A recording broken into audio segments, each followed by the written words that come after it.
Welcome back to the Art of Dialogue. We have a returning guest, William Lesane, the cousin of Tupac Shakur. The last time you were on, it was a great interview. The people responded well to it.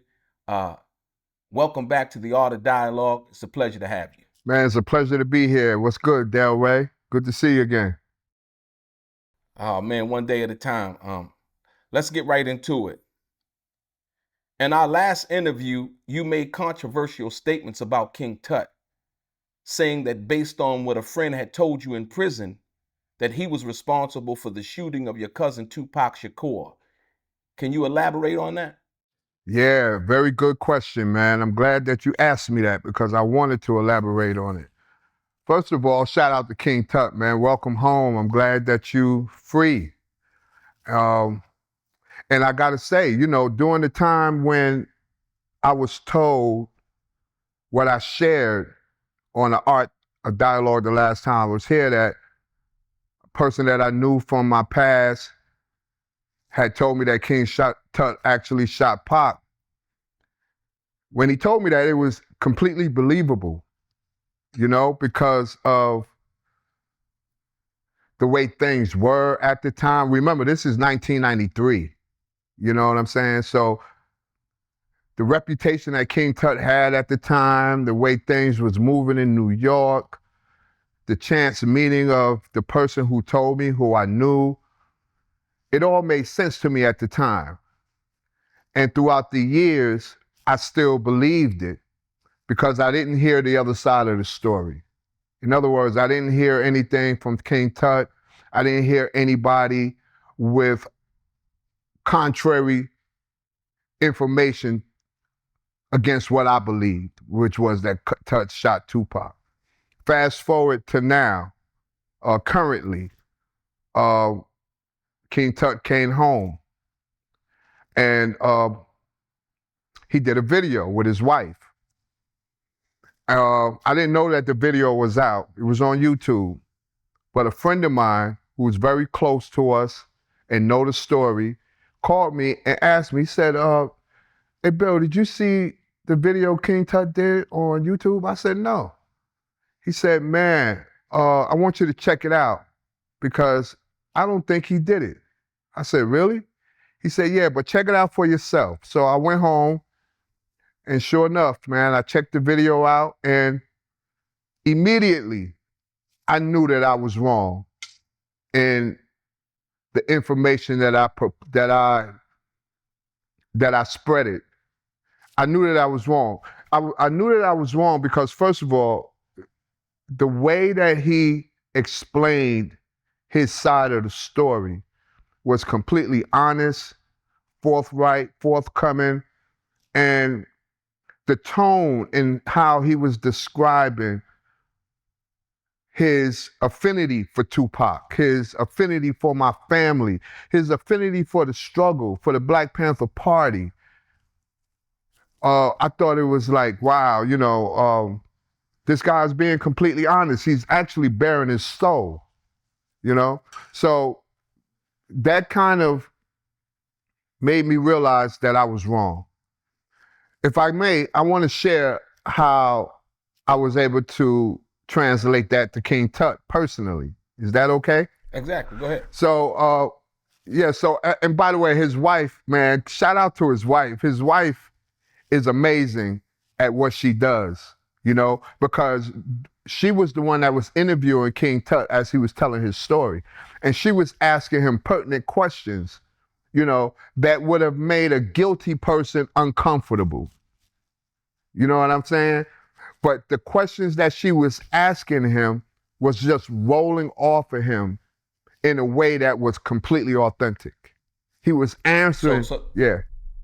So let me ask you this. So what was one of the questions that she asked King Tut that convinced you that he was not involved with the shooting of your cousin Tupac Shakur at Quad Studio? It was very clear. It was the first, when she got to the part of the interview where she started discussing Tupac, the very first question was, I'm paraphrasing, was to the effect that it's been rumored that you had something to do with the ambush of Tupac Shakur. God bless. She said, rest in peace to the late, great Tupac Shakur. That's how she framed it. Rest in peace.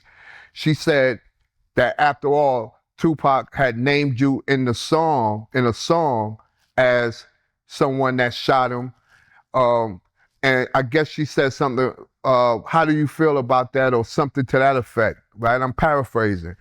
And from that point on, as Tut was explaining his position and how he felt about it, is when I realized that I was wrong the whole time. And that I wish that I would have had the opportunity to, I can't say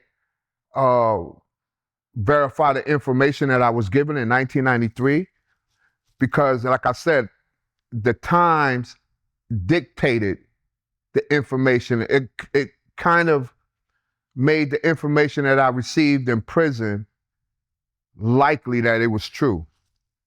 There was going to be no way that I was going to be able to decipher the information that I was given to determine that Tut wasn't the shooter. You just got to understand the context. It was the time, it was his reputation, it was the outrage that Pac had been ambushed, the fact that I'm in jail, I should have been with him. All these things played into my thinking at the time. So it would have been pretty much impossible to decide otherwise. But after hearing him do the interview and clarifying his position and the fact that he wasn't the shooter, why he wasn't the shooter, why he would have never done it in the first place, is dope. It was all I needed to hear. And by the way, Delray, also understand this. This is 1993. I'm 61 years old. At the time, I was in my early 30s. Tut and I are the same age. We come from the same background. 1960s, 70s, New York City. We come from the same school of thought. You understand? So just by us having that type of connection also made it easier for me to realize that this guy was being completely honest. Because after all, he didn't have to do the interview in the first place. He didn't have to bare his soul about something that he never was involved in. But he decided that he wanted to do it, and it was very convincing to me. I believed him completely. Well, I find that very interesting that you would be man enough to come back and apologize and reconcile with Tut. I actually spoke to Tut on the phone myself, him and his wife, and this is unrelated to you, but in part related to you, because they wanted me to, they wanted your number, and my thing was, I felt like, you know what, that really is not my business to do that, and like to reach out to you, but they had already reached out to you, so I think it's very interesting that you decided to come out and apologize for that, and from that perspective. I think that makes a bigger man of you. And if only, like you said, if you could look back 30 some odd years, 29 years, and it could have went a different way, maybe things would have went different for Tupac. Well, things would have went different for Tut, because mind you, he had to bear the burden of being known as the person who ambushed Tupac in the studio in New York City. You know what I'm saying? That can be stressful in itself, on top of having 5 life sentences, that he's doing consecutively for a crime that he didn't do. On top of that, even further, someone like me accusing him based on erratic information, right? Based on erratic information, accusing him of actually shooting Tupac, right? I felt responsible in a way for adding on to the confusion around what happened with Tupac in New York City, And that was the last thing I wanted to do. Because one thing that I can say about myself, man, is that I always try to be forthcoming and honest about what I say, how I treat people, I'm not the kind of guy to create confusion. You feel me? So it was my duty to correct that wrong. And I haven't apologized. I apologized to him personally over the phone. By the way, he was completely great. Man, check this out. You're right. When Tut came out, we were both trying to reach out to each other. When I found out he came home, I wanted to reach out to him. I reached out to a gentleman by the name of Brian Glaze Gibbs. Shout out to Brian Glaze Gibbs. He has a podcast on YouTube. I reached out to him because he and Tut grew up together. And I asked him to set up an interview on his platform so that I can tell the world, that I was completely wrong, or I may have been wrong. At the time, I was saying I may have been wrong about Tut. Then I saw the video that he and his wife produced on YouTube. And after I saw that video, I became completely convinced that I was wrong. So during that time, we was communicating, trying to get up.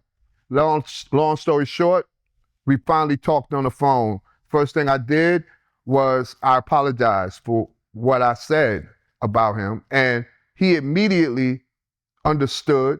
He was completely gracious about what I said. He understood completely because he understood the context. He understood the time. He understood what his reputation was.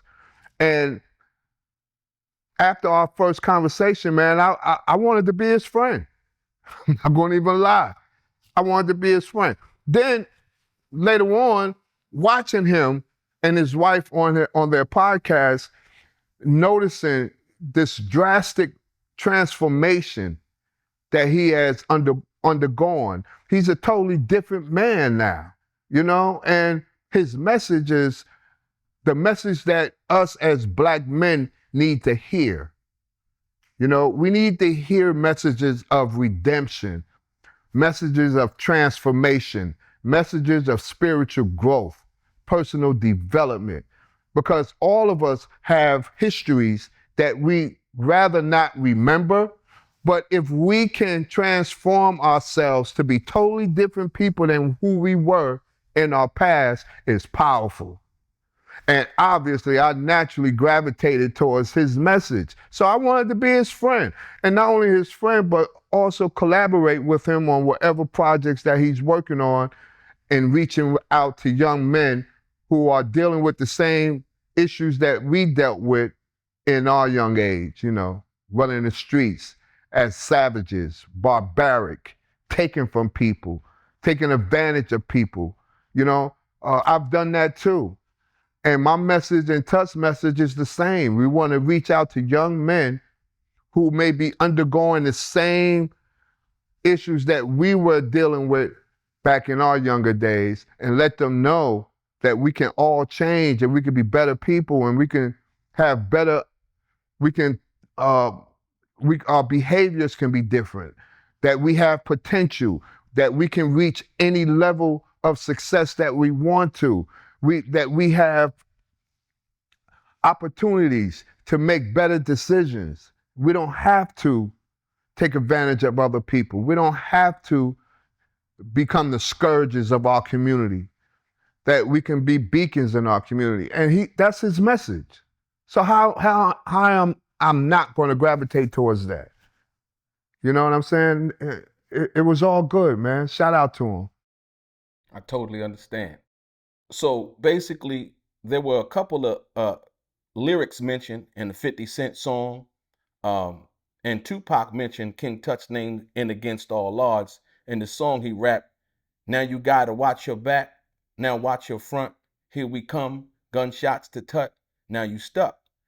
How do you feel about being responsible for Tupac saying those words about Tut, as well as 50 Cent, because it was the message that you had gave to Tupac, along with some other people Tupac had mentioned, that my cousin had told me, for the people who don't know, that my cousin had told me that King Tut was the one that was responsible for the shooting.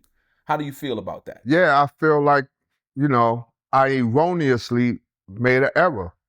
Now, yes, it weighs on my conscience, but also, as I've said, that was where my mind was at the time. 30-something years ago, and I explained the context of why my mind was where it was at. I explained all that. So, yeah, I did feel immensely responsible for it. But what helped me get over it, and what helped me deal with it better than I normally would have dealt with it, was the graciousness that I got from Tut when I spoke to him. He wasn't carrying any grudges. He didn't have any hard feelings against me. He was completely forgiving because he too understood the context of how I received that information. He admitted to me that I understand why you thought that, because I was that guy. I wore for in the first interview that we did, I described the person who shot Pac as a person who was wearing fatigues at the time as he waited outside for Pac to come into the studio, right? And he had his head down, he had a cap over his eyes. And Tut admitted to me during our conversation that, of course, he used to, and I knew this because I used to see, Tut was known for wearing fatigues. So that was one reason why when the guy told me in jail who shot Tut, that was one reason why I thought it was him immediately. I believed it. Another reason why was because, as we all know, Tut's reputation was that of a stick-up kid, and he was from Brooklyn. And at the time, Pac was having issues with niggas from Brooklyn. You know what I'm saying? We know who they are, and that was another reason why I would. And then on top of that, the person who told me this information in jail back in 1993 is a person that Tut and I both know. When I spoke to Tut, I told him who the person was. He was like, yeah, I know him. I remember him, blah, blah, blah. And he said, man, I forgive him too. You know what I'm saying? I mean, like, dude, it was like the man obviously understood just as well as I did that it was an erroneous accusation that didn't stem from malice or jealousy or anger. It just stemmed from misinformation, by two people who he both knew. He didn't know me as well as he knew the person that told me, but he knew who I was, as he remembered who I was when we spoke, and he knew the guy who told me. But like I said, he forgave us both. It was unfortunate. It was an unfortunate thing to happen. But as I said, the context at the time dictated it in a way. Put it this way. The context, the circumstances, the timing was more of the reason why I believe Tut did it than me actually believing that he did it. You get what I just said? It was all those things combined that was more of a reason why I would have thought Tut did it than me actually thinking he did it. Because remember during our interview, I told you that, if it was Tut, because I had this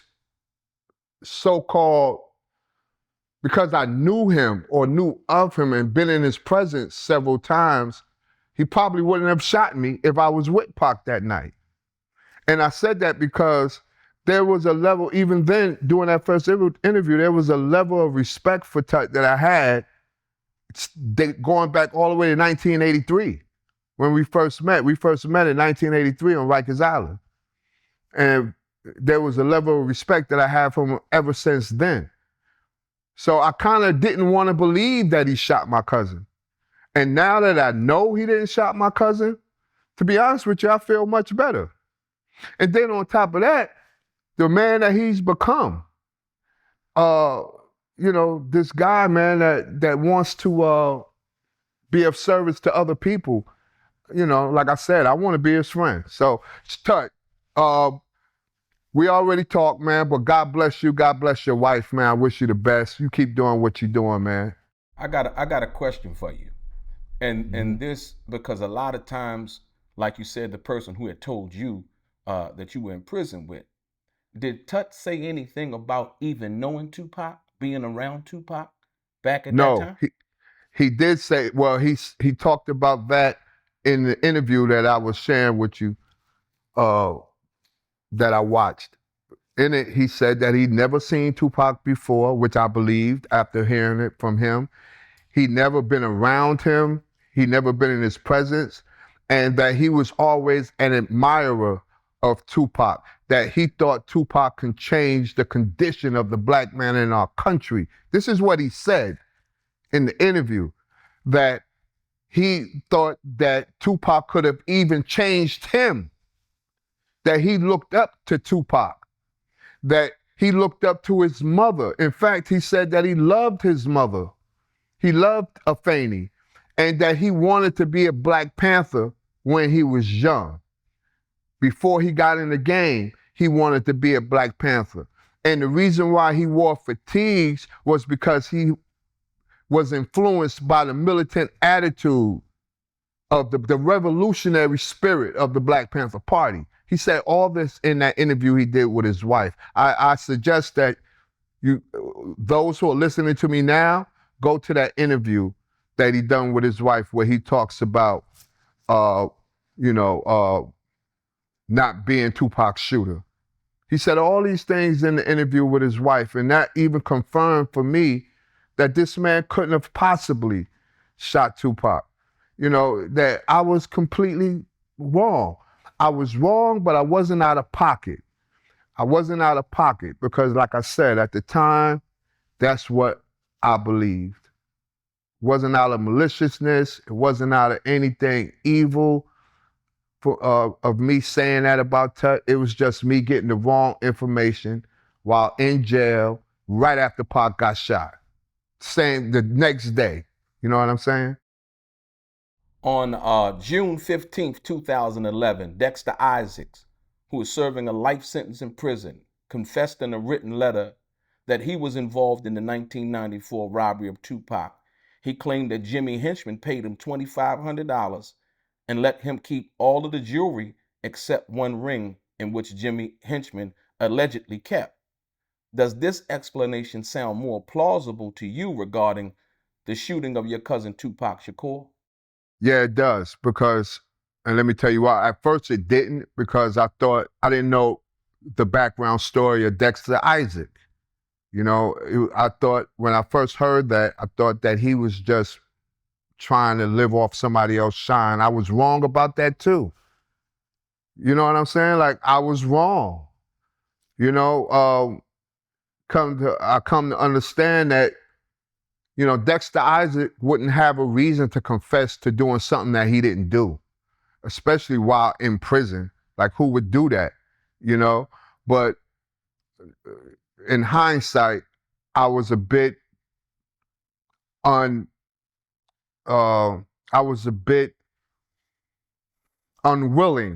to accept what he said, But over the years, I came to understand that, it's probably more likely that Dexter Isaac was the actual person who shot my cousin more so than Tut.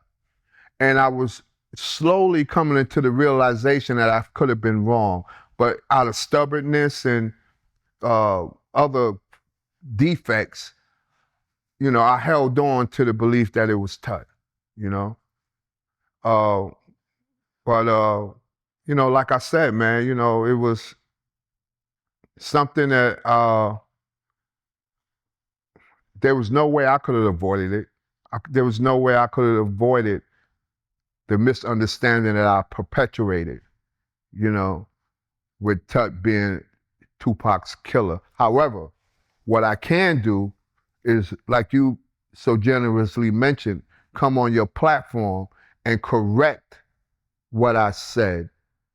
Try to make sense of the confusion that I created with what I said out of my mouth to my cousin, and offer an apology.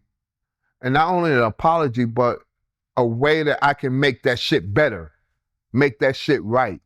because an apology without action is just bullshit. You know what I'm saying? But an apology with action behind it is what matters. So, and like I said, this is, you guys are just getting the information, but Tut and I discussed this. I've talked to him at least 2 or 3 times since he been home, and we text each other periodically. So we have a relationship. Not a relationship, but we have an understanding. Let me put it that way. We have an understanding. You know what I mean? So I'm cool with that. I'm satisfied with that. The last time you were on the platform, a lot has happened since the last time you were on. Now that Keefe D has been arrested and charged with the involvement in Tupac's murder, he has denied everything that he said in his book, on other platforms, and basically confessing to his involvement in the murder of your cousin Tupac Shakur.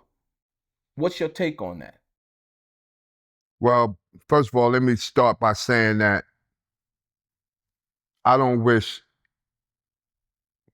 anybody the that Keefe D is going through right now. I don't wish that on anybody. He just had a fight in jail where it appears that he got his ass whooped. He's 61 years old. He's dealing with cancer, and he's facing life in prison. I'm 61 years old. I couldn't imagine myself dealing with the shit that he's dealing with in jail, facing murder. So let me just say that first. Now, what I think about it, I think that Keefe D is desperate. That, just like I would be if I was in his position in jail, desperate to get out, I would probably say the same thing that he's saying, denying all the stuff that he said on interviews, countless interviews, wrote a book about his involvement in Pac's murder, was gloating about it, bragging about it on countless platforms, to the point where I felt like, man, I wish I was able to do something about this nigga. You know what I'm saying? I wish that I was able to check this nigga, man, or at least let this nigga know how hurtful it is that you're gloating over the murder of my cousin, regardless of what role he had to play in what happened, but you're gloating over it. You know what I'm saying? And, that kind of made me, I gotta say, man, like, it kind of put me in a bad space, But I would probably do the same thing. If I was in his position, I would probably deny my involvement in murdering one of the best rappers, the greatest rappers that ever lived. So that's what I think about it. Now, on the other side of that, there's 2 sides to that question. I think Keefe D dug his own grave. And I think that it's going to be hard, very difficult for any judge or jury to believe his sudden reversal of his own confession. Especially after the book that he's written, the countless interviews that he's done, all this bragging about being in the same car with others who murdered my cousin. So I think he dug his own grave, and I think it's going to be very, very difficult for him to dig himself out of it. Mopreme Shakur expressed doubts and denials and suggested that Tupac's murder involved multiple people planning and coordinating, with that person being Keefe D being one of them. Do you agree or disagree with that? Yeah, I agree. Like, bear in mind, man, like, this is what we've been hearing ever since the night it happened. Ever since Tupac's murder happened, right? We've been hearing about Keefe D's involvement, about Orlando Anderson. Also, and the other two men that was in the car. But also, remember, the people who was behind Pac at the time when he was ambushed in Las Vegas, the people that was in the car behind him are my relatives. They're my loved ones. And right after it happened, they gave me their own perspective of what took place, who shot him. They didn't see who shot him, who shot Tupac, but they saw the arm that pulled the trigger to shoot Tupac. Immediately, they raised doubt that it was Orlando who actually was the triggerman, because they were telling me that the arm that came out of the car, of the window, didn't match the arm that would have been on Orlando, because it was a swole arm. It was it was a big, thick arm that would not have matched Orlando's body. It was obvious to them. So that was number one. Number two, right after Tupac when he died in the hospital, because you remember he died 7 days after he got shot. So when he died in the hospital, the word was more clearer about who was in the car that was that shot Tupac, right? Now fast forward about 5 or 6, no, maybe about 10 years later, 2007. By 2007, I started becoming aware of this detective named Greg Kading. And Detective Greg Kading investigated Tupac's murder. And he alleged that Keefe D was in fact in the car with the rest of them, and that he confessed to it in a proffer agreement, right? So that he structured with Keefe D to leverage, so that Keefe D can leverage against charges, criminal charges that would have put him away for life, right? So from 2007 to just recently, last year, why would I not believe that Keefe D had a role in Tupac's murder? With all this information being revealed throughout the years, why would I suddenly believe that he didn't have anything to do with the murder? And I wish he didn't have anything to do with the murder. I wish he didn't. But he, out of his own admission, stated that he did on numerous occasions. You know what I'm saying? So if I'm having a hard time believing now his reversal, I think most people who know about the charges and know about what happened with Keefe D and Tupac and everybody else that was involved are going to have a hard time believing his reversals as well. Tupac and Haitian Jack's cases were separated in the Ayanna Jackson situation. You previously said that you later saw legal paperwork confirming Haitian Jack was an informant. Can you clarify that? Yeah. So right after Tupac died, we got a certified letter from Haitian Jack's attorneys, right? We had a lawyer at our house when we received that letter, and we immediately gave it to the lawyer to peruse over it. In that letter, it was a court document. I think it was a lawsuit. It was a lawsuit that Jack had initiated against Afeni. Don't ask me why, and I don't remember why, but it was a lawsuit that Jack initiated. And Well, let's be clear. The lawsuit was involving defamation. He was suing Afeni and the estate for there you go. defamation That's true. in Right. regards to what Tupac had said And all and Me Against the World. No, All Eyes on Me. No. No, Uh, off of the Machiavelli. Machiavelli album. Let's put it Right, that way. right. When he labeled him a snitch.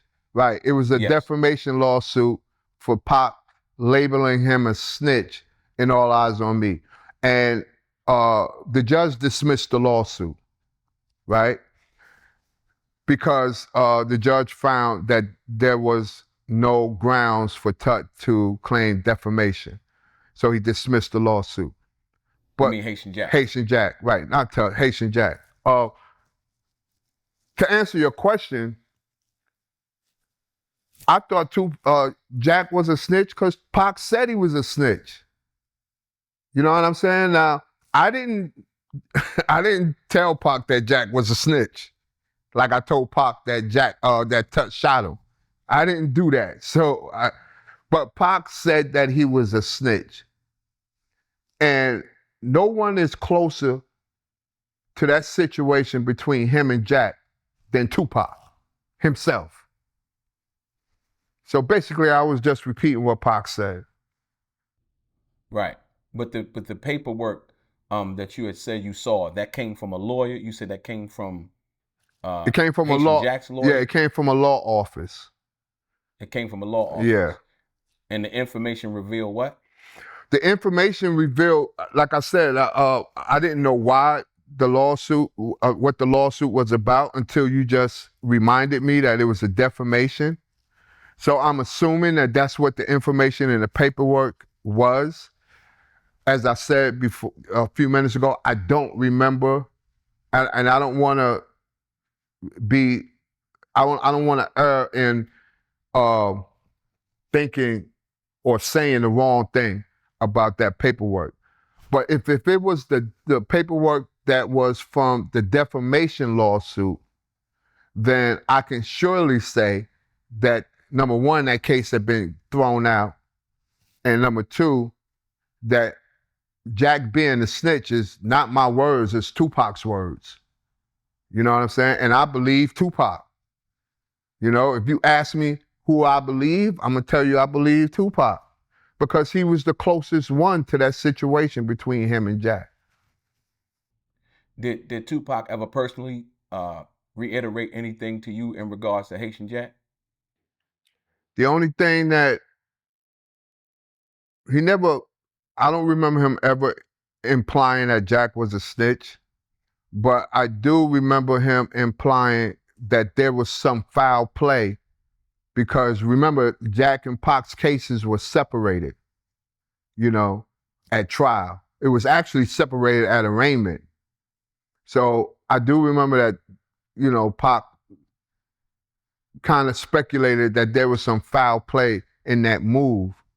But on the other hand, legally, those type of case separations happen all the time, you know, and they're very common. So, you know, there was no reason for me to suspect anything other than that Pac thought it was foul play. There was no reason for me to think that Jack was a snitch because of that, put it that way. Despite your recent revelation regarding King Tut, do you still believe that Haitian Jack was involved in Tupac's shooting? Given the disparaging statements Tupac allegedly made about him, do you think the real motive behind Tupac's assassination involved hit him up in some of the things that he said and the impact that the song had at that time? I think all that what you just said, directly or indirectly, plays a part in what happened with Tupac. Because everything that we're talking about, there's context behind it. You know, there's stuff behind it that we're not really disclosing because these are direct questions, right? But there's context behind everything that we're discussing. The context behind the question that you just asked involves, you know, Tupac being ambushed in New York, the fear and paranoia that came with that, the Tupac suspecting Haitian Jack having to do with it, having something to do with the ambush, right? And then him implying that he's a snitch on one of his greatest records, right? Um, the beef between the East Coast, West Coast confusion that was brewing in the media added to that, added gasoline to that flame that was already engulfing, right? Also, the the the uh, the competitive relationship between Suge and Puff, right? The competitive relationship between Suge and Puff. The idea that Big may have had a role to play in Pac's ambush in New York because Big was in the studio. All this was going on, man, simultaneously when Tupac got shot, and added on to the myth. I mean, not the myth, but the incident that happened in Vegas. It was all part of the speculations, that this is why, the conspiracy theories and all these, this is why Tupac got shot. So we got to make sure that before I answer that question, that I give you the context, right? And so with that being said, and over the years, after hearing different sides of the story, I no longer believe that Jack was the motivating factor for Tupac getting shot in Vegas. I mean, in New York. I no longer believe he was the overwhelming reason why. I think that there were other elements at play. Haitian Jack element. I mean, the Jimmy Henchman element. All those things are also in play. So I no longer believe, as I once did, that Haitian Jack was the person who shot Tupac. I think it's more complex than that. It's more complicated than that, And that's only, by the way, I'm sorry, that's only the only reason why I feel that way now is because so much information has unfolded, over the years, thanks to podcasts like yours and others, and, thanks to information being more freely shared now, and me having access to this information. Some of these things I have to question. Some of the stuff that I believed then, I have to question as more information is coming out, Did you ever hear the rumor that I believe Jimmy Henchman wanted to manage Tupac, and Tupac was opposed to that, and Tupac had said a few things, and that was one of the reasons behind wanting to teach Tupac a lesson. Pac could be a little bit, hot-headed and passionate about what he felt about. You know what I mean? Right. Did you ever hear that? Yeah, as I shared before on your platform, at the time when all this was transpiring with Tupac being shot in New York, no, I didn't hear anything about Jimmy Henchman. I didn't know who he was. Never heard his name before. But since that, in the last 10 years, particularly after he got arrested, and me hearing this of what you just mentioned about him wanting to manage Tupac, I believe it could have been possible that was the reason. There was several other documentaries that insinuated what you just mentioned about Jimmy Henchman wanting to manage Tupac. So now, today, it seems more clearer to me that is a possibility. And that because, and mind you, Tupac was arrogant. You know what I'm saying? And you wasn't going to bully Tupac, right? You wasn't going to extort him. You wasn't going to make him do something that he didn't want to do. He stood on principles. You know what I'm saying? He stood on strength. And even if there was fear in Tupac, you wasn't going to know about it. You understand? He was able to live through the fear and still be a man no matter where he was at or who he was dealing with. You dig? So Tupac was not going to allow anybody to force him into doing anything he didn't want to do. That includes Suge. When Suge came to Tupac while he was in prison, you know, it was a situation where Tupac was going to benefit from it. It wasn't a situation where Tupac felt like he was forced to do it because of Suge and who he was. No, he felt like he needed to do it so that he can get on with his career. He can get out of jail, get on with his career, take care of his business. You know what I'm saying? So no, it would have made sense that Henchman would have felt like because he wasn't going to convince Tupac to come on his side, and because of Tupac's arrogance, that he needed to discipline him. I really believe that's a possibility today. After being released from prison in 1995, Tupac came home for Thanksgiving, and you all played the annual touch football game. During that time, he made some eye-opening revelations about his death row situation. Can you share more about that? I shared before the only thing that I can say that I remember was that Tupac's position was that he gave Suge his word that he was going to do so and so amount of records, and that he was going to ride with Death Row, and that he was going to keep his word. That was Tupac's attitude at the time. Like, I'm going to, I know that I'm doing this under a cloud of, under this black cloud of,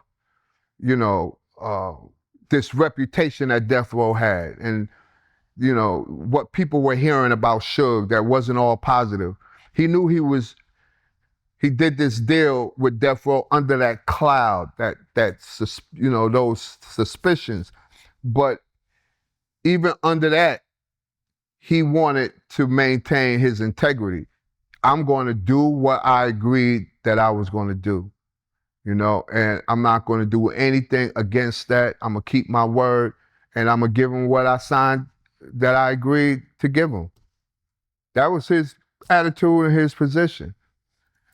At the time, most of us could not understand what Tupac was saying because the integrity of him went over our head.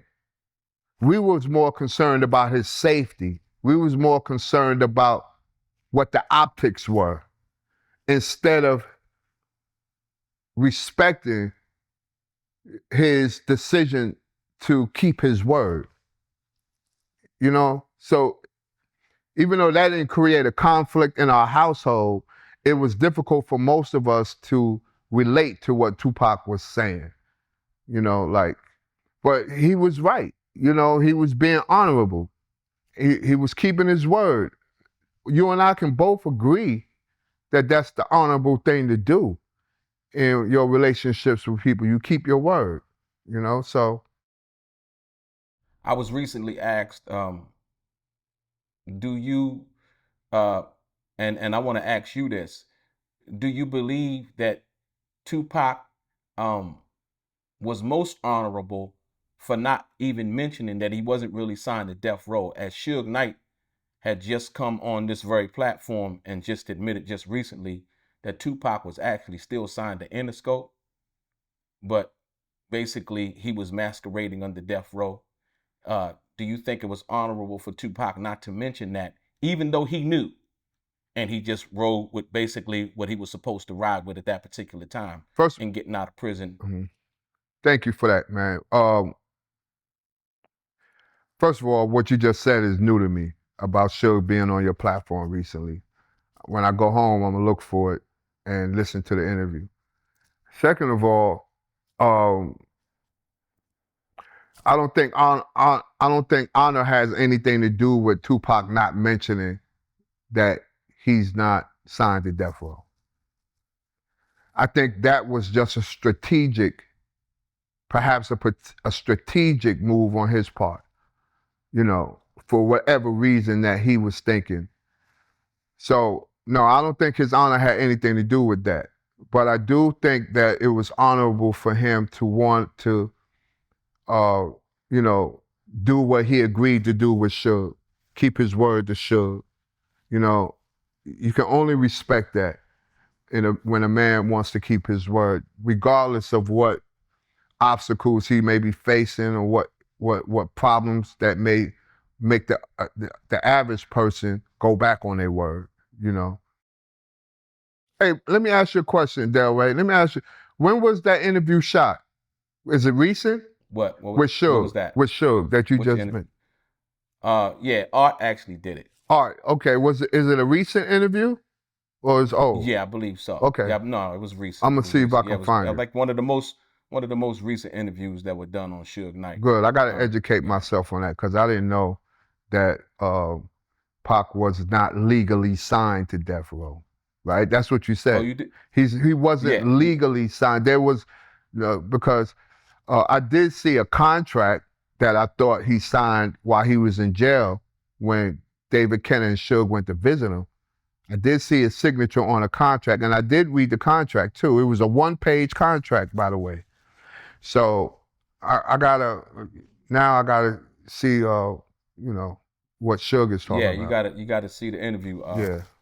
from that perspective. Yeah, Suge finally admitted it, that he wasn't technically signed to Death Row. He was signed to Interscope still. Mm-hmm. And I just thought that was something revealing because we had did the interview on here, and I actually brought out the paperwork, the real paperwork. Wow. The paperwork that basically said that, and it explained everything, and I understood why I explained that. Mm-hmm. So from that perspective, I felt like it was real honest of Suge to come out and just actually say that, because it was business. It wasn't nothing personal. So if I could say one thing, I think Tupac respected the business that he had committed to. Yeah, I agree From with that you. perspective. I agree with you, man. That's what it was all about. Now, there's honor with that, with him respecting the contract, right? There's honor with that, but with him not mentioning it, I don't know why he wouldn't mention it. So I don't know if there was honorable intentions. It could have been strategic. It could have been to avoid any questions from people that he didn't want to share his business with. You know what I'm saying? It could have been a host of reasons why he wouldn't reveal that type of information. But like you, it's dope that Suge revealed it. He was honest about it, and and I think that's pretty cool and honorable of him. You know, Exactly. like Tupac was known to be a gun enthusiast and often trusted you to hold on to his weapons. Can you recall a situation where things didn't go as planned? I like the way you framed that question. Yeah, I can recall situations. There was the situation in Milwaukee where things didn't go as planned. You know, while I was with Tupac strapped, holding his guns, I never had to use or pull out my gun. I never had to go in my pocket or my pants and pull out a gun, except for that one time in Milwaukee. Other times, while Tupac and I were together, if situations was getting intense, it would usually end up with us fighting with our hands or just Tupac walking away from it or somehow the situation getting squashed. But I never had to pull out my pistol until in Milwaukee when we did the show and Tupac was angry with the gangsters in Milwaukee for what was alleged that the murder of some Yummy Sandifer. And by the way, after our first interview last year, when I discussed that, I saw a lot of feedback in your comments about how I had the details of that event completely wrong. So I'm here to say, you know, If I was wrong in any of my details, please understand that that happened 30 years ago, and a lot of the details that I got wrong wasn't on purpose. It wasn't like I was fabricating shit. It was just that I don't fucking remember. And whatever I do remember, whatever I did remember back then, I forget shit every year. So whatever happened in the past, if I'm not clear on details, just know that it's not because I'm fabricating information or I'm trying to create some fucking story. I'm telling the story based on my memory, you know? And a lot of the stuff that I don't remember anymore, you know, it is what it is. So in that situation, what was the situation involving as best you remember the situation involving when you had to draw down? Okay, so that situation I do remember. That situation was because Tupac confronted the gangsters in the arena while he was performing. You know, he would, you know, Stretch would drop a song, drop a beat, and Pac would rap over it, and shout out to Stretch. And Pac would rest in peace, Stretch. And Pac would cut the music, tell Stretch to stop the music, and he would confront the audience. And like he would confront him like he was like he wanted to fight him. Swear to God, like he'd confront the whole row, man, like angry, veins popping out of his neck, like he was ready to jump in that audience and fight him. You know, so he did that 2 or 3 times on stage, cut the music off and confront him. And each time he did it, the crowd, the people in the front became more intense. Then before you know it, man, we was getting things thrown at us on stage, and it was hitting us, and it became out of control. It became chaotic, you know, and gangsters was coming on stage, trying to run up on stage to get at us, man, and I had to try to protect my people. You know, and it was instinctively, like, you know, I wasn't even thinking. It was just an instinctive move to try to protect my people by pulling out my gun. You know, I thank God that I didn't have to use it. And I thank God that the person, remember I told the story of how there was a police officer near our stage that saw me pull out my pistol and didn't shoot me. He was thinking about shooting me because I had a gun, visible, you know, but he didn't. And the reason why he didn't was because he understood why I pulled out the gun. And he understood what was transpiring. And even though he would have had every right to shoot me as a police officer, he would have had every right to shoot me because he's witnessing me with that I'm armed and I'm pointing my gun at other people. He would have had every right. He didn't. He didn't shoot me. He thought. He thought for a minute, you know, and he realized what was happening at the minute, and he applied restraint because of what was happening and spared my fucking life, literally. You know what I'm saying? So I don't know who that police officer was, you know, but now that I think about it, during our conversation with Delray, I appreciate that he was able to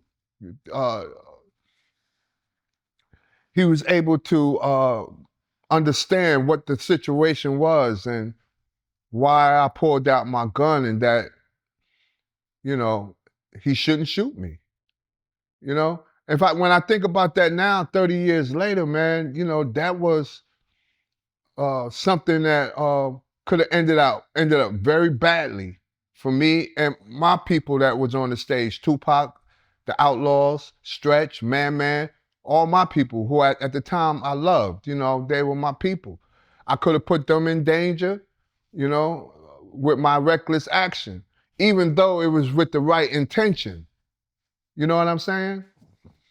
So, you know, when I reflect on those days and when I reflect on that particular event, I can't help but to be thankful that it ended up the way it did. We got out of town safely because Jam Master Jay's people made sure that we would get out of that arena and get straight to the airport without any incidents. You know what I'm saying? Shout out to Jam Master Jay, rest in peace. Jam Master Jay, great dude, man. And I really didn't know him personally, but I know what he set up for us in Milwaukee. You know what I'm saying? He had the foresight to see that it might be beef. You know what I'm saying? So shout out to Jam Master Jay, rest in peace. Great, one of the greats. You just mentioned Big Stretch. There's been people running around, running with rumors. Tupac actually mentioned that he thought that Big Stretch had betrayed him in the situation in New York and when he was shot in New York.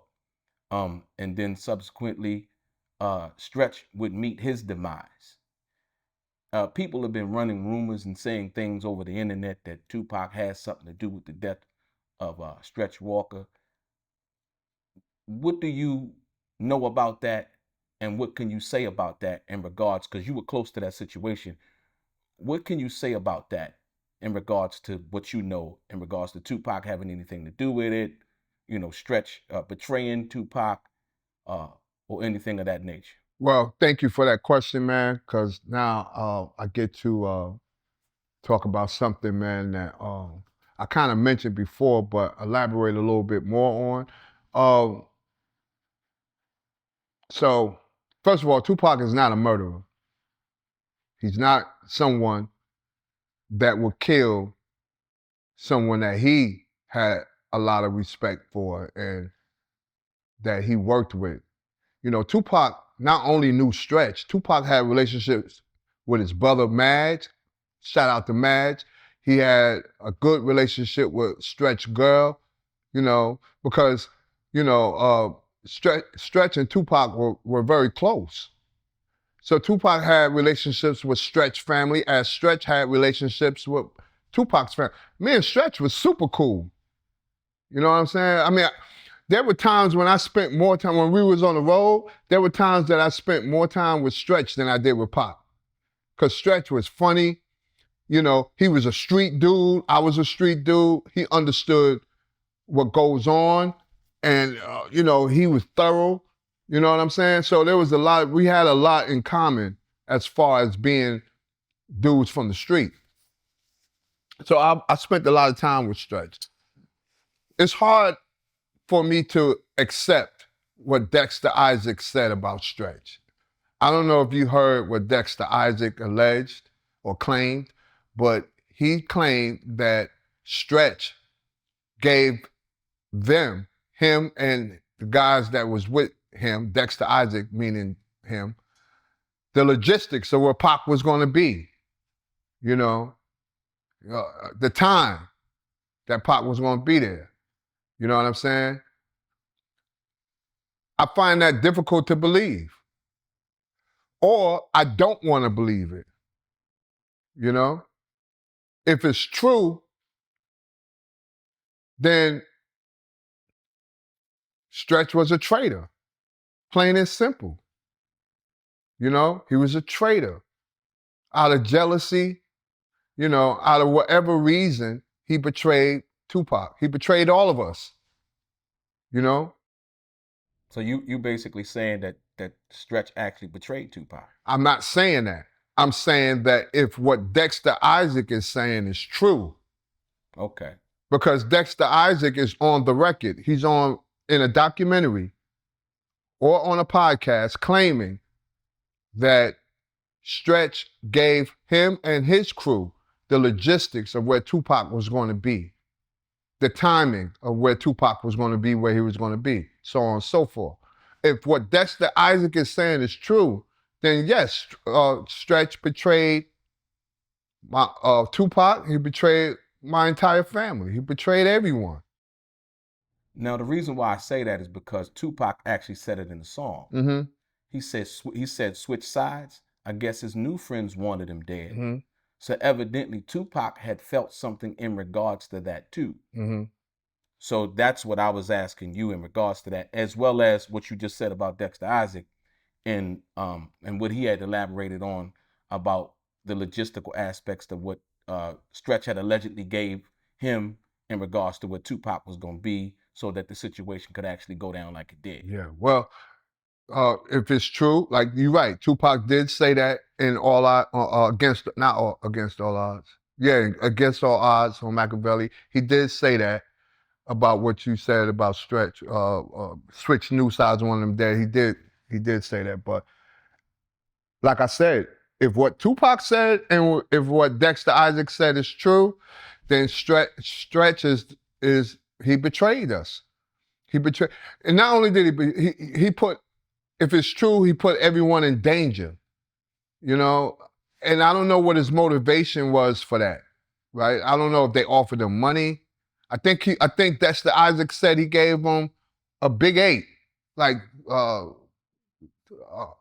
50 grams, 30 grams or something stupid, whatever a big 8 is. I don't remember. I don't know what cocaine, I don't know how to weigh cocaine. I don't know what that shit is.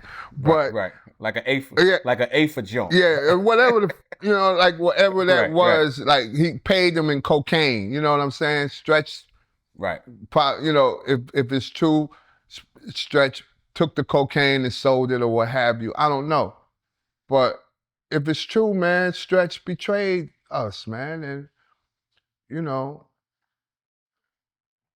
though I have good memories of Stretch, and even though I don't want to believe those things to be true, if it's true, then man, Stretch is a traitor, man. He betrayed Tupac for nothing, you know. So I wish that there was a way that we can get to the bottom of that. I wish that, because by the way, Stretch brother Madge is, I seen Madge several times after Stretch died and after Pac died. And Madge always denied his brother's involvement in Pac ambush in New York. He would tell me, he said, man, don't believe what you're hearing about my brother, man. My brother would never do that. Madge came to my wedding. He came all the way to New York to my wedding in Atlanta back in 2005, 2004. And he told me that, don't believe what you're hearing about my brother. So it's. So he said, don't. Yeah. He said, don't believe none of that. Basically, yeah, he said. Yeah, he told me, and not only him, but some of my old Tupac ran. We had a crew from L.A.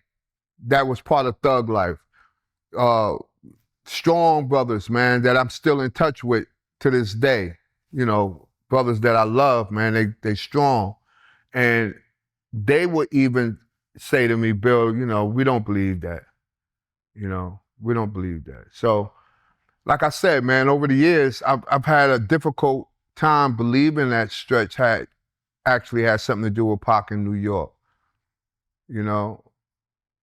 Because of the relationship that we had with Stretch. It's a shock to us. You know what I'm saying? Just like it would be to anybody else. Your closest comrade set you up. Even though we hear that story all the time. Like, this is not something that we know doesn't happen. This happens all the time, every day. So even though I don't want to believe it, if it's true, then, Stretch, man,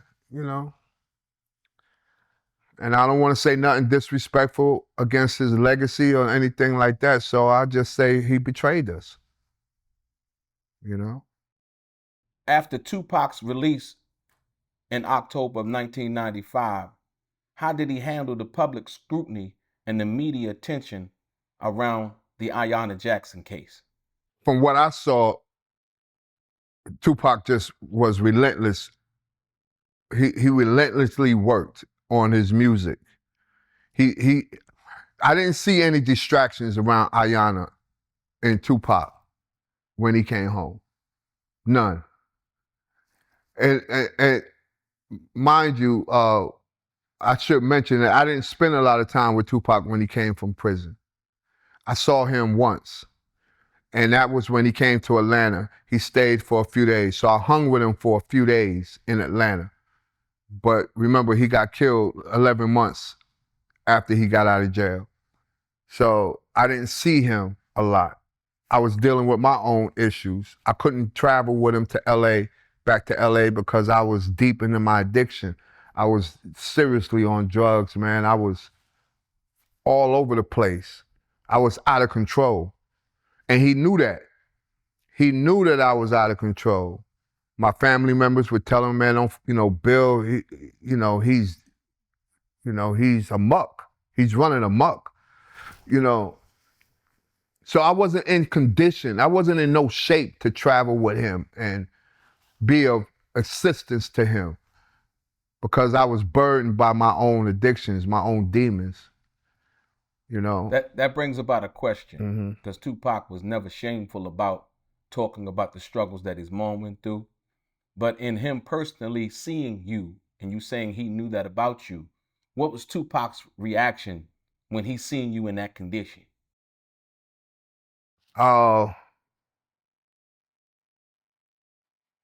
First of all, Tupac hated anything white that was drugs, right? Tupac loved weed, he loved alcohol. But anything that was white that was drugs, he hated.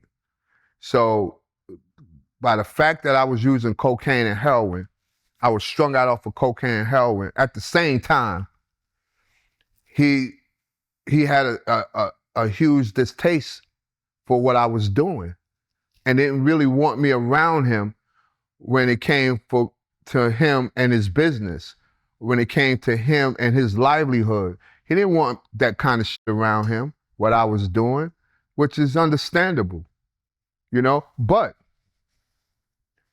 it didn't go beyond that.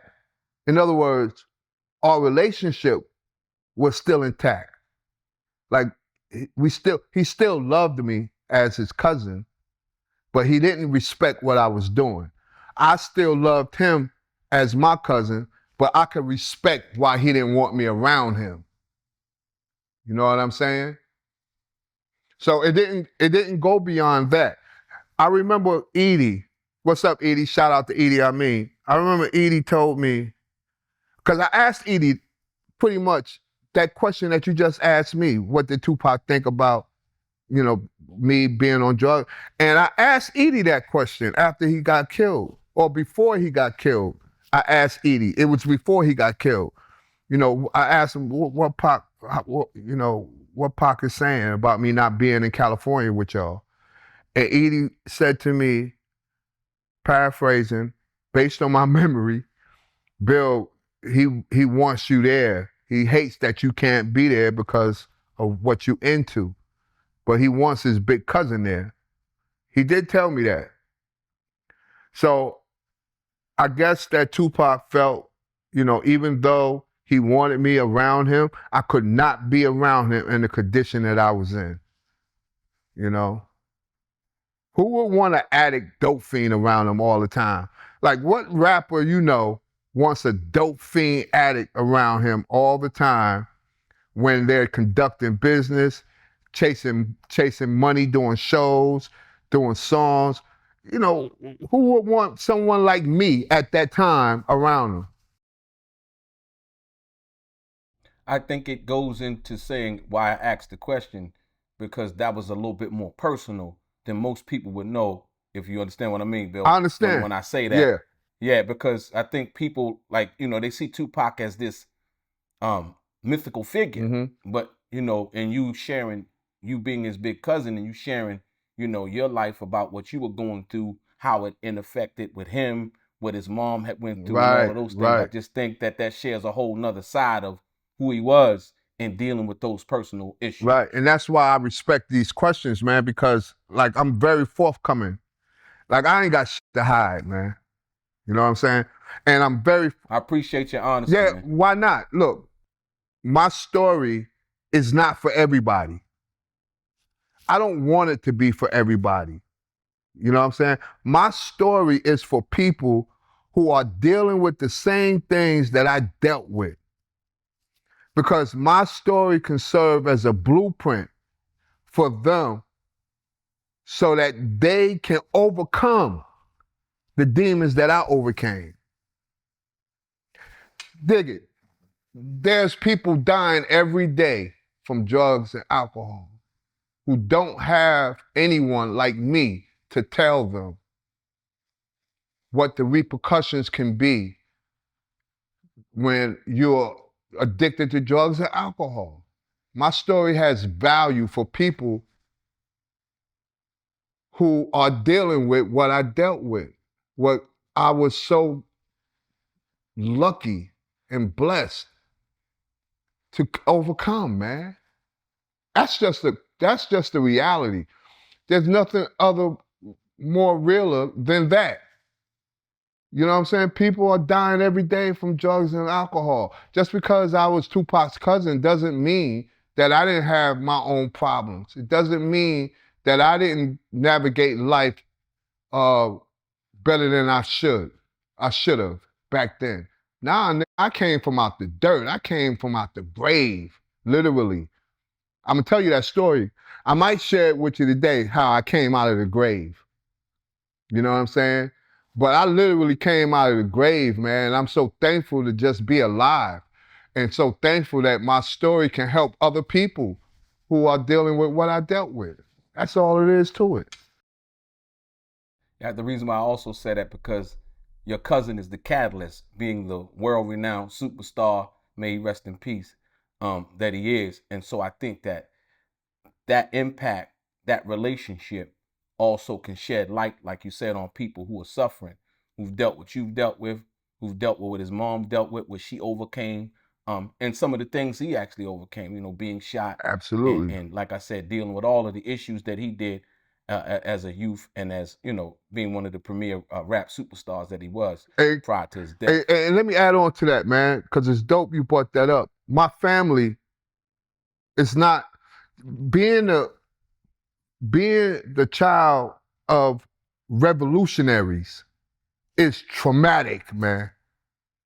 You know what I'm saying? Surviving the 60s, surviving COINTELPRO, surviving many of my relatives in jail, prison, you know, it's traumatic.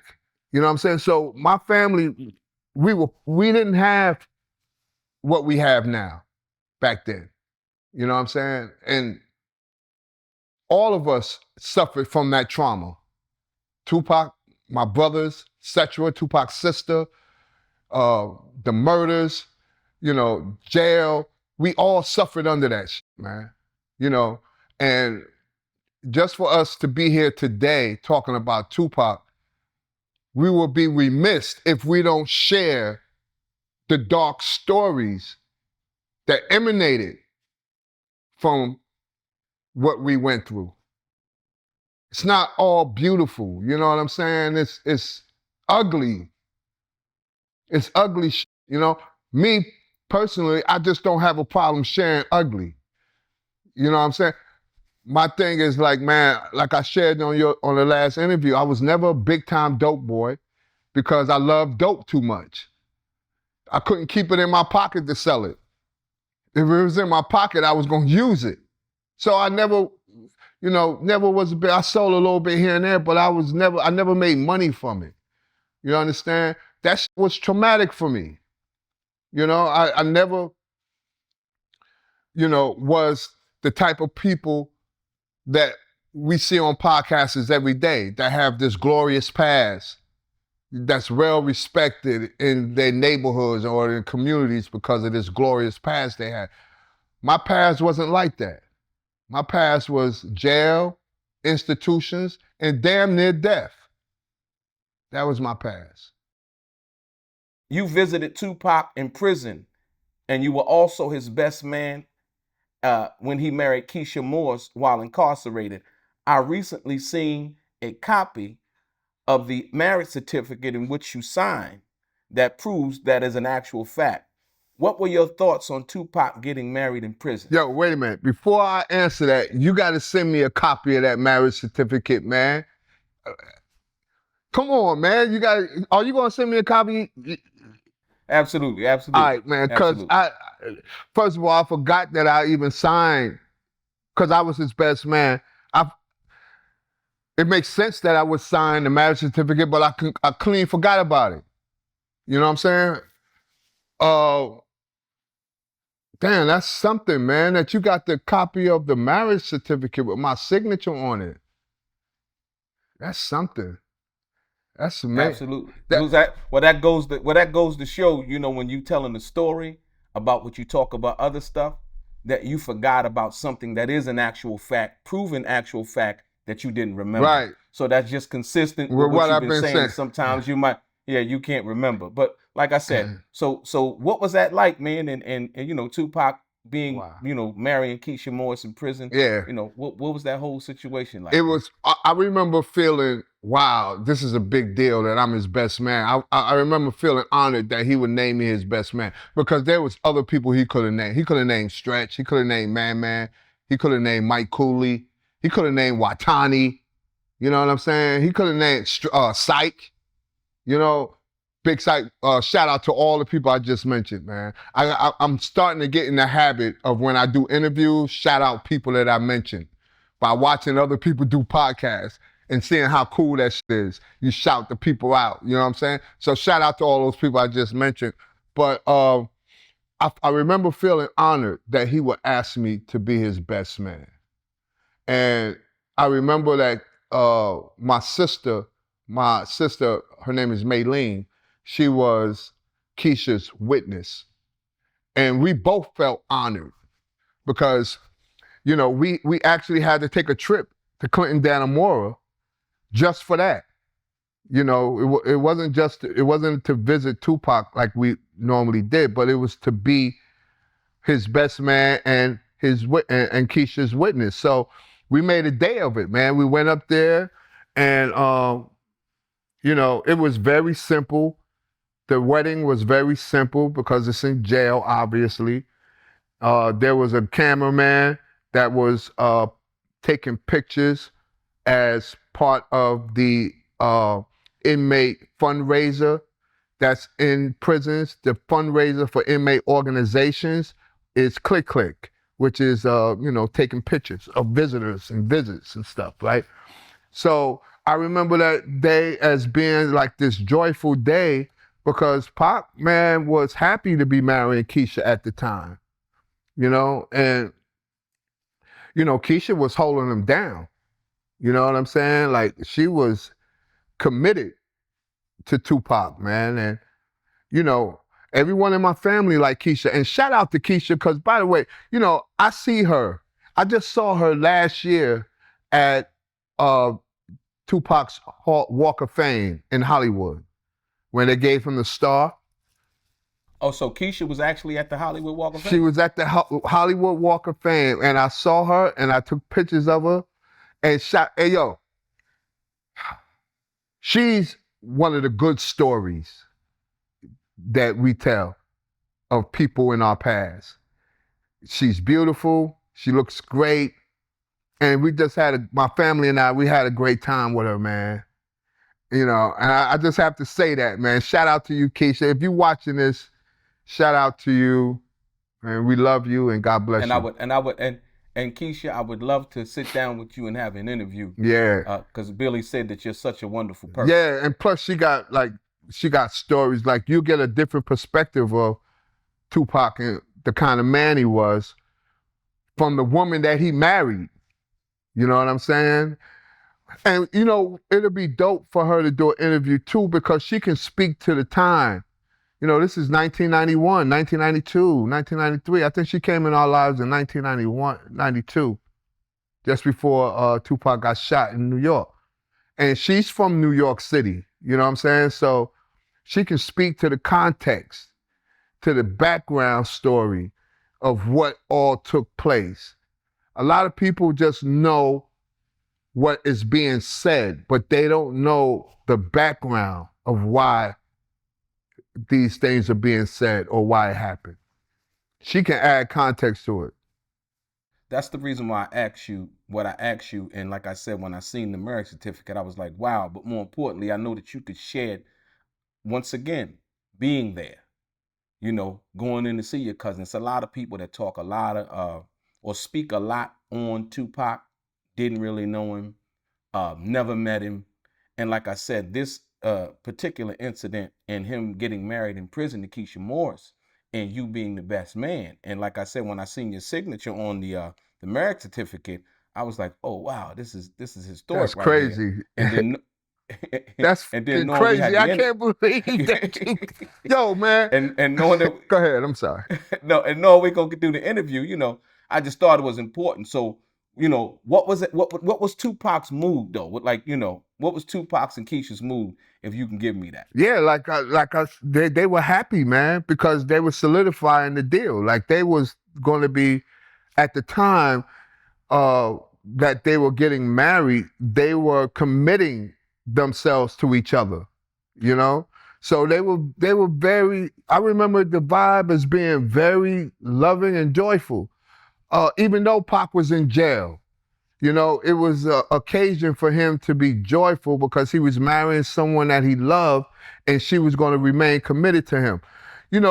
When we used to go visit Pac, it wasn't for one day. Like, we couldn't travel to Atlanta or Keisha travel from New York City to go visit Pac and come right back home the same day because it was so far away. So when we visited Pac in Clinton, Dannemora, we would have to get a hotel and stay a couple of days, at least 2 or 3 days. So I stayed in the town to visit Pac on that occasion for 2 or 3 days.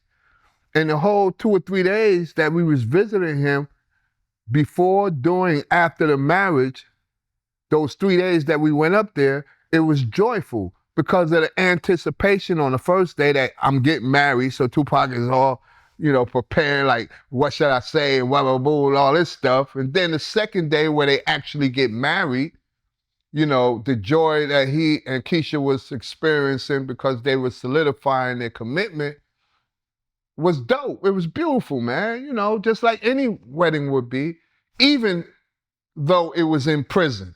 You know what I'm saying?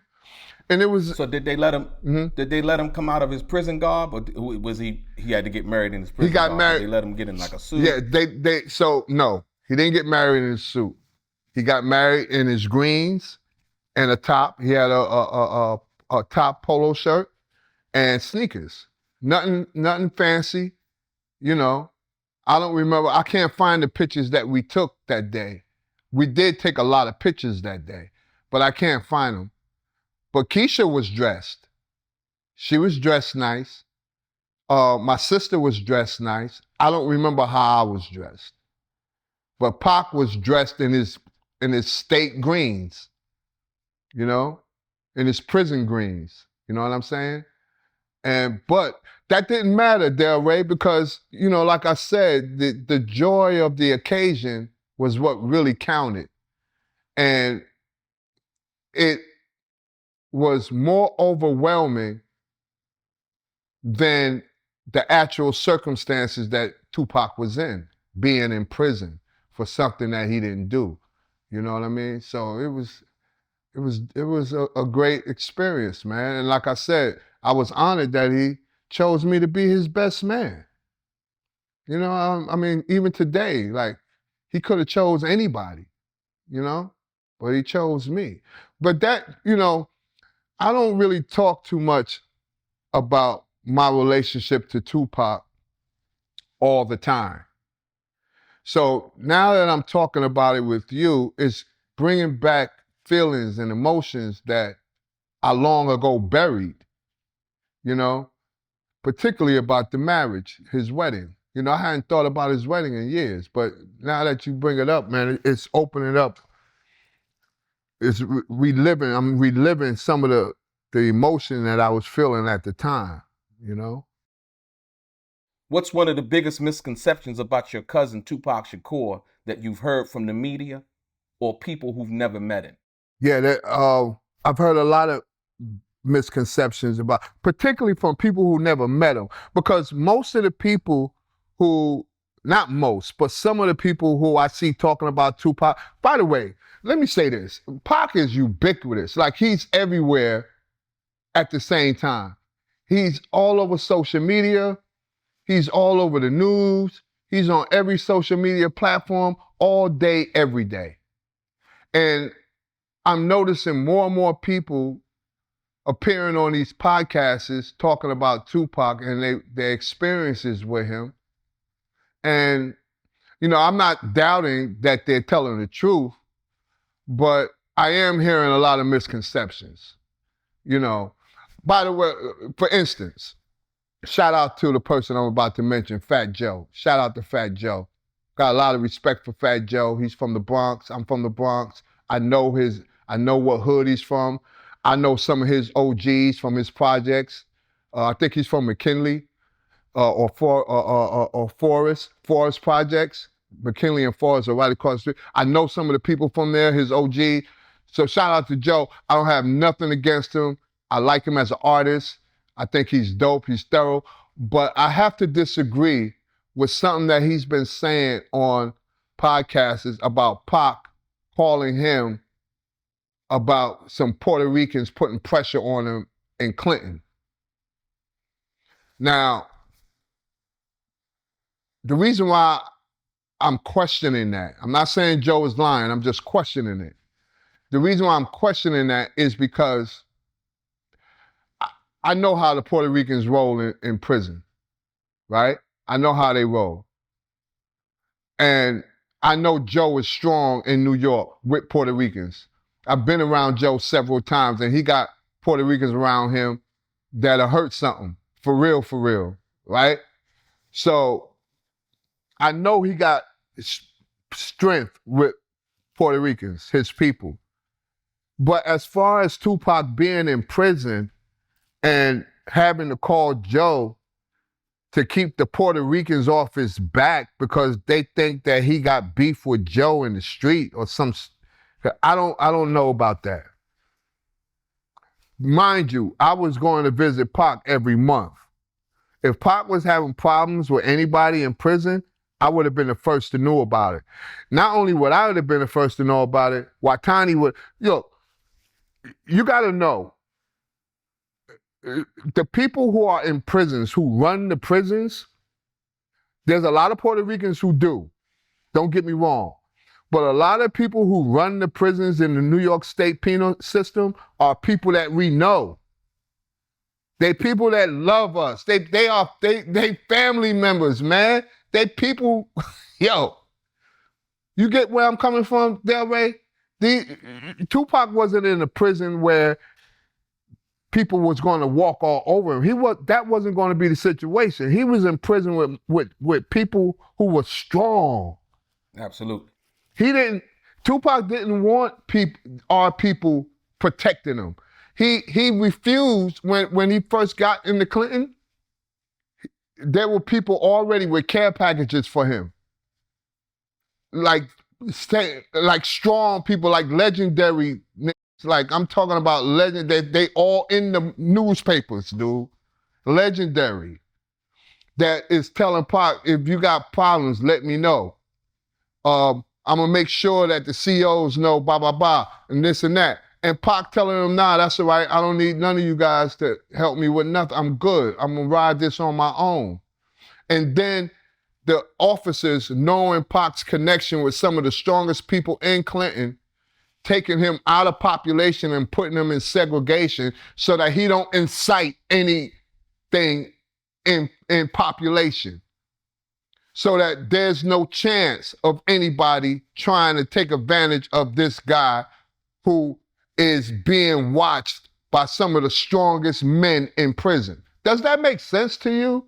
That some Puerto Ricans is going to put pressure on him so that Pac can call Joe, of all people, to tell his people, does that make sense? Well, like I said, everybody has their story. That's why I'm asking you this question and the misconceptions and things that you've heard in regards to that. And I think that you would know more about that than anything, having had your experience in dealing and being in Rikers and all of those things, and knowing what you're explaining right now. I think that's something that you can answer better than I Especially, probably ever could. yeah, especially in Clinton. Like I was in Clinton. I used to work on Clinton Farm. So I know how that, and like I said, he's right about the Puerto Rican. They got strength in those jails and they buck wild, you know, but when it applies to them putting pressure on Tupac, I don't see that. I see that being far-fetched. I don't see that being actually accurate. Now, he may have embellished a little bit in telling that story, but I do not see Tupac being pressured enough to where he has to call Fat Joe to clear some shit up for him. Tupac could have called, look, dude, I don't want to go and get into names and shit like that, but he could have called any one of the people that I'm thinking about that could have put a stop to whatever that was going on with him, if it was going on. As I said, I used to go visit him every month, and you know what Tupac's problem was? His problems was with the fucking officers. You know, not giving him his packages, and you know, keeping his cigarettes, and he can't get showers but once a day. You know, he can't go out to rec. You know, not other inmates. You know, not other inmates. And that was confirmed. That was actually confirmed, like by a letter that he had wrote in regards to having the problem with the guards and so on. Yeah, he didn't have no problems with no damn inmates. And look. So that brings me to another question, because I think this is very important. Once again, you were one of the people there. There's been rumors that Tupac was assaulted in prison. You know what I mean when I say assaulted, yeah, and not wanting to use that other word. There's rumors that something allegedly happened to him. Billy, you being one of the people who visited him often, stayed overnight in hotels so that you could visit him, being the best man at his wedding. Speak to that and put that rumor to rest, please. Yeah, I'll speak to it because you're asking me to. But my little homie Edie already did a podcast about that. He did a show on YouTube about that, answering or addressing that misconception. And I'm just gonna echo what my little man said. Like, yo, look, let me put it this way. No, that's not true. That's a lie. That's a flat out lie that Tupac will get violated in jail. That's a flat out lie. But it's even more deeper than that. And I'm getting a little bit into it. Number one, if you are a stand-up guy, if you are a man of substance, if you are a man that's not cowardly, if you are a man that do not create confusion, do not backbite or with people like that in jail, you're not gonna have no problems with your manhood. You're not gonna have no problems with other inmates trying to dig in you. That's not gonna happen. Most of the time in New York State, I can't speak to prisons in California or anywhere else because I haven't been to prisons in those places. But in New York State, if you're a man that avoids the confusion, that avoids all the nonsense that sissies do, you're not gonna have problems with other men in jail. Tupac was a man that was not into that type of confusion. He was not into that lifestyle. So just like any other man in prison, he's not gonna have that problem. But for someone to start a misconception or tell a straight lie about either hearing about Tupac being violated in jail or spreading that lie, they don't understand the reality of New York City prisons. It just don't happen that way. It don't happen that way. I'm gonna tell a quick story. I'm gonna give you an example. When I was up north, when I was in prison, there was a guy that I was in prison with that was a stick-up kid. He was Puerto Rican. He was ruthless. Nobody bothered him. Nobody f***ed with him. He was ruthless. He was good with his hands. He always kept the Puerto Ricans in prison. They always keep knives.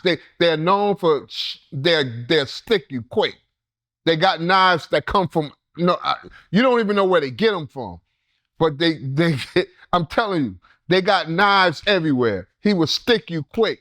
He put fear in a lot of niggas' hearts in prison. This dude ended up falling in love with a punk, so much to the extent that he and the punk would walk the yard together holding hands, that they would wear matching outfits. You know what I'm saying? Nobody forced him to do that. He did that willingly. And that drives to my point that it will either have to be asking for someone to dig you out, or you will have to be such a weak, nothing type of guy that people feel like you should be violated. None of us are built that way. We're not built that way. Nobody in my family is built like that. Nobody I know is built like that, except for the guy I just told you the story about. Yafeo Fula, aka Yaki Gaddafi, was reportedly one of the only willing witnesses who saw Tupac shooter. Do you think that his death was in any way connected to what he witnessed? And if you could share a little bit more about what you know about what really actually happened to Yafeo. Good question. First of all, Yafeo wasn't the only witness. All right? There was others who shot Tupac. They didn't see his face. But they seen the arm. So Yafeo wasn't the only witness. And no, I don't believe that Yafeo's death is related to what happened in Vegas. The only way that could be possible is that there's a mass conspiracy to link Yafeo's death to what happened with Tupac. I'm not that smart enough or that deep enough to even know how that can play out. So, no, I do not believe his death was related to what happened in Vegas. On the other hand, Yafeo died, he got killed November 10th, 1996. He got killed almost a month. He got killed over September. He got killed almost a little over 2 months after Tupac died, right? When Yafeo got killed, I was the first one to get the phone call. I was the one who answered the call from a girl in Jersey telling me that Yafeo just got shot in the face or got shot in the head, right? I was the one who told Afeni, my aunt, and everybody else in the house, the outlaws, everybody in the house, that Yafeo had just got shot. He just got shot. I told everybody that. Now, mind you, this is less than 2 months or a little more than 2 months after Tupac got killed.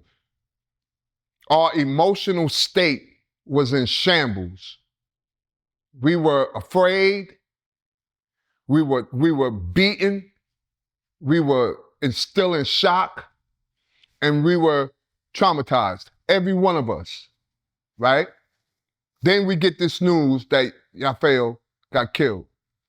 It was so traumatic for us because when I got the news, the phone call, simultaneously, we was planning a memorial for Tupac the next day.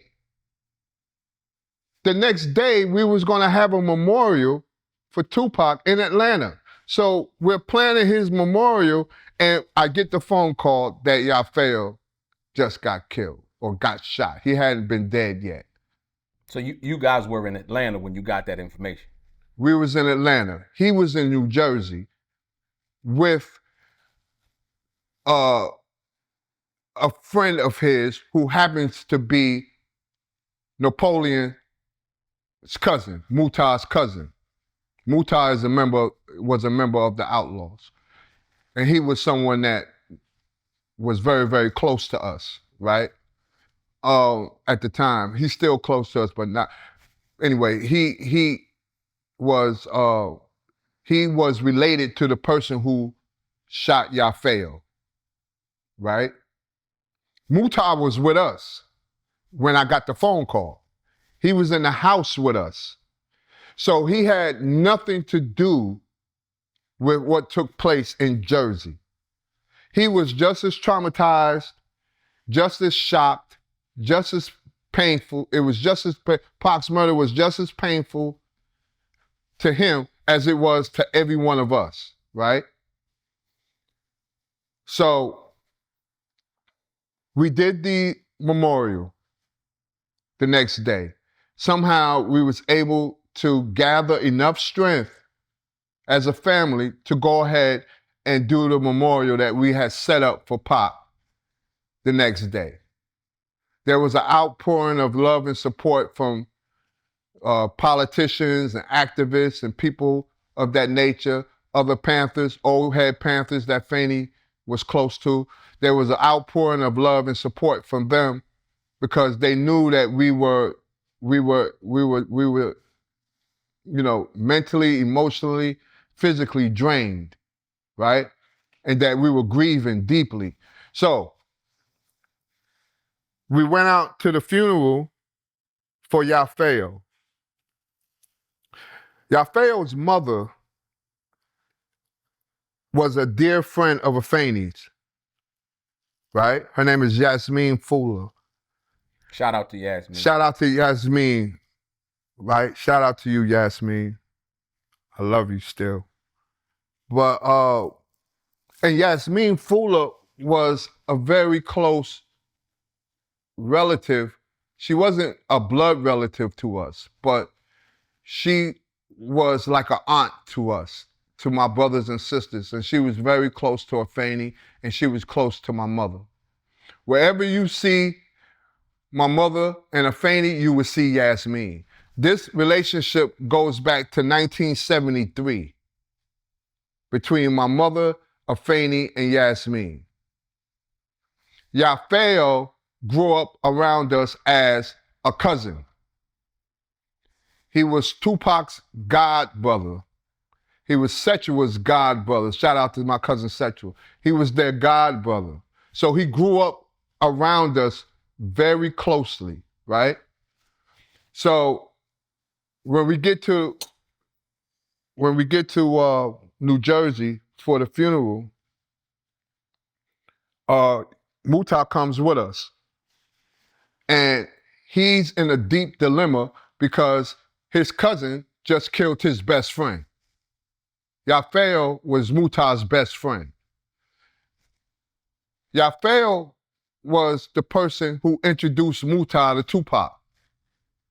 Muta came from New Jersey to Atlanta and stayed in Tupac's house and was raised and groomed by his family, Tupac's family.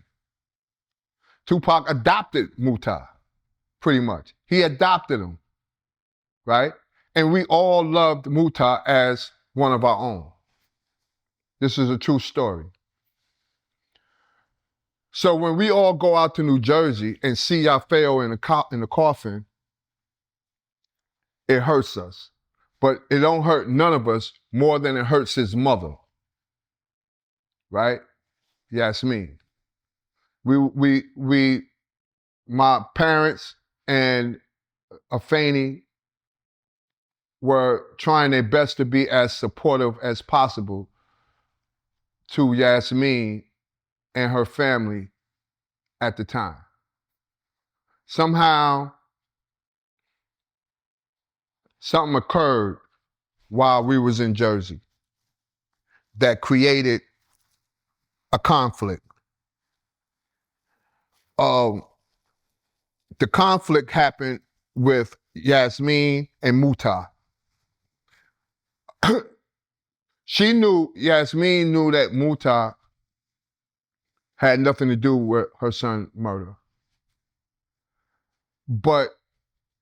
And she by the way, I have to mention, she was very understanding of Mutah's dilemma.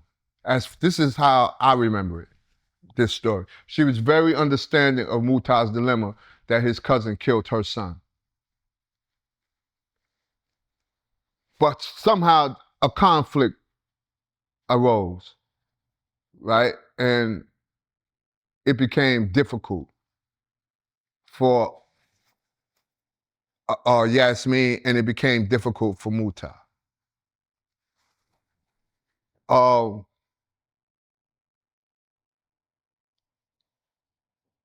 The conflict is still present to this day. Me, personally, lost a lot from that conflict as far as my relationships with Yasmin and others, right? It's an experience that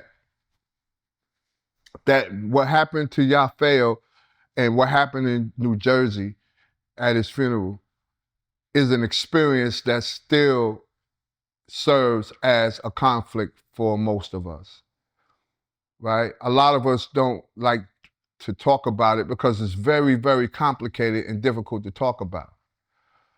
I wanted to talk about it because I wanted to shed a little light on the pain that we experienced since Yafeo's murder and Tupac's murder as a family. We experienced a lot of pain, man, and a lot of trauma.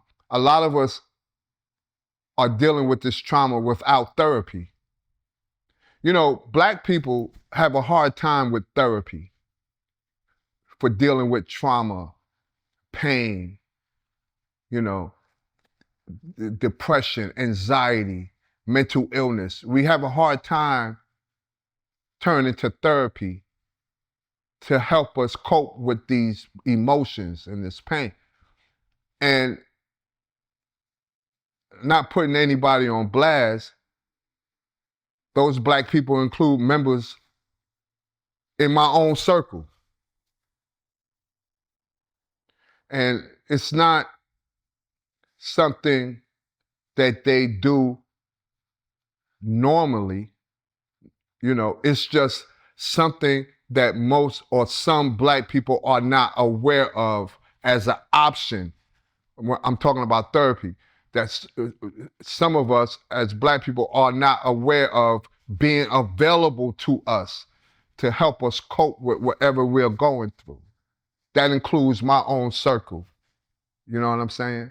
So maybe I'm overstepping my bounds on talking about this publicly, but the reason why I decided to talk about it publicly, because as I said, it still is very painful for me to even think about how that occurred and what came out of it.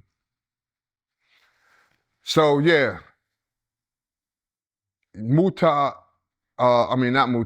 Yafeo murder is totally disconnected as far as I'm concerned with what took place in Vegas.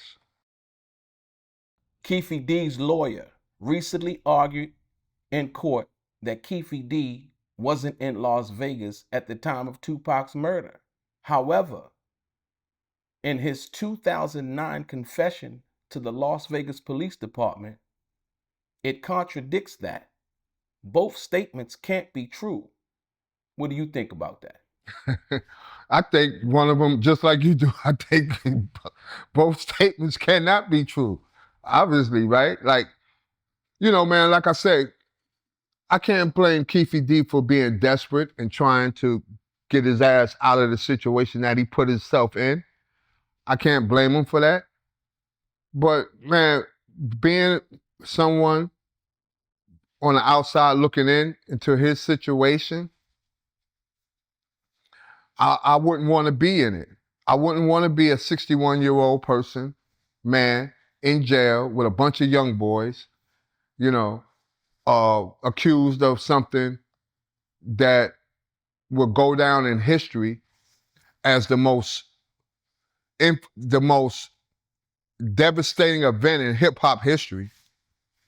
Murder of Tupac Shakur, Biggie, and the Notorious Big, having anything to do with that. I wouldn't want to be that person that's fighting a case like that in prison with cancer, you know, dealing with COs. I read that it was alleged he had was attacked by correction officers doing a shakedown. You know what I'm saying? What fucking 61-year-old man want to deal with that, man? You know, you getting attacked by correction officers in jail, and then you get into a fight with an inmate in jail, and it's in the papers, it's online, it's on social media, you on the ground being pinned by some guy in jail. Yo, his life must be hell. So if I was in his situation, I probably would do the same thing. I would probably deny everything. Everything that I ever said about my involvement, all the bragging that I did, all the money that I made off my books, and all the interviews that I did, bragging about being in the car when Tupac was shot. I would do the same. I can't say I would, I probably would do the same thing, deny everything. You know, the only thing about that is that it's going to be very difficult for him to win his case based on his own admissions. Now, if his lawyers can find loopholes in his case, legal loopholes, then that might help him a little bit. But based on the merits of his own confession and his own admittance that he was there previously in his books and in the proffer agreements that he did and in his podcast, it's going to be. I'm interested to see how it plays out. You know, if his strategy is going to work, I'm interested to see how that plays out for him. You know, but yo, if you're 61 years old in prison for murder and you have cancer, I wouldn't wish that on anybody, including Keefe D. Including Keefe D. I wouldn't wish that on anybody. The trial for Tupac's murder has been delayed for another year. Do you feel frustrated that justice is taking so long for you and your family? No. First of all, I don't look at this as justice. I don't. I don't look at Keefe D's situation as justice for Tupac's murder. Me, personally, not speaking for my family members, not speaking for, anybody else. There's no justice in Tupac's murder. There's no justice. It's just sadness, pain, and coping. That's all it is. No such thing as justice. Because Keefe D's family is dealing with his turmoil. His wife, Keefe D's wife, who may be going to visit him, is dealing with that turmoil, that trauma. Whatever children that he may have out there in California, any of his family members, they are dealing with the effects of their loved one being accused of a murder. Nobody fucking wins, man. There's no justice. Nobody wins. It's just lingering pain and lingering sacrifice, that we deal with. So no, I don't see it as justice. But what I will say about his delay is that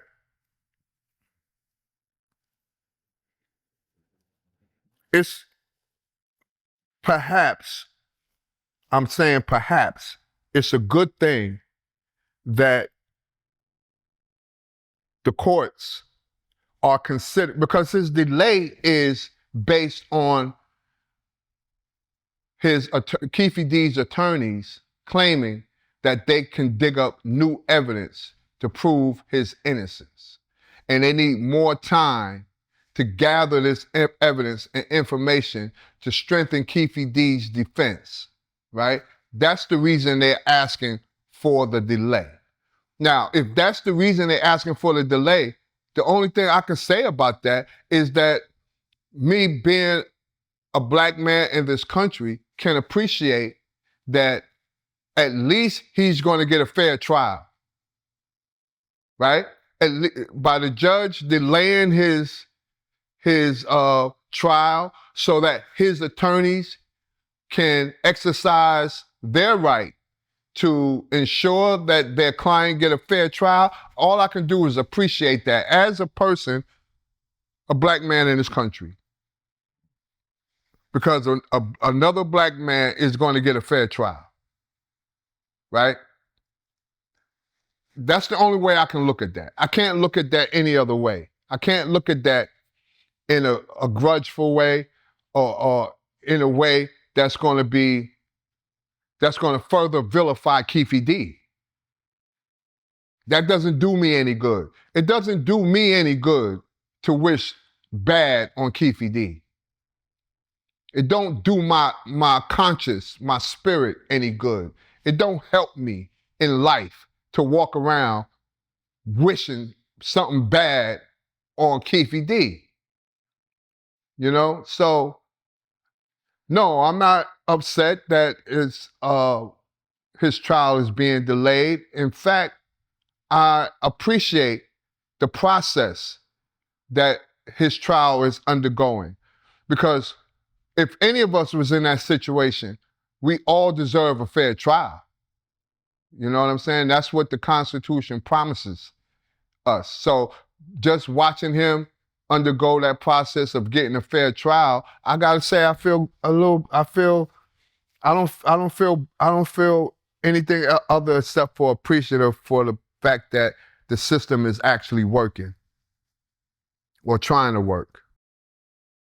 There was a story in regards to John Singleton and when he was supposed to actually do the movie about Tupac's life in reference to him wanting to add some kind of scene involving Feeney and some uncompromising position in regards to that film. Is there any truth to that? I've never heard that before. Not a fan. You never heard no. that before? Not a fan. No, I never heard that. Not what you're saying, I heard, but not as it relates to a feigning. What I heard was that during the script process for that movie that Morgan Creek produced about Tupac called All Eyes on Me, John Singleton was expected to be the writer and director of that movie. I think what happened was that during the script process, we read a draft of it, and in the draft, it had Tupac in an uncompromising situation in jail. It was feeding this lie. The script, what he had in the script was feeding the lie or reliving the lie, retelling the lie that has been propagated about Tupac being compromiser. So when that was read in the script, obviously we disputed it and shut that down. By the way, another thing, going back to what you were saying about misconceptions, people talking about Tupac, spreading misconceptions that said they had relationships with them.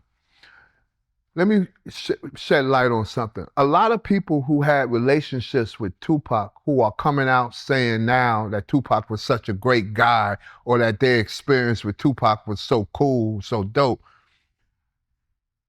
A lot of those people hated Tupac when he was alive.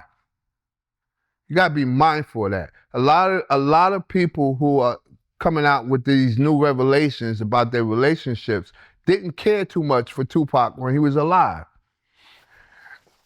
And a lot of people, and I'm gonna give you an example with John Singleton. When Tupac was alive, John Singleton and Tupac had conflict because John Singleton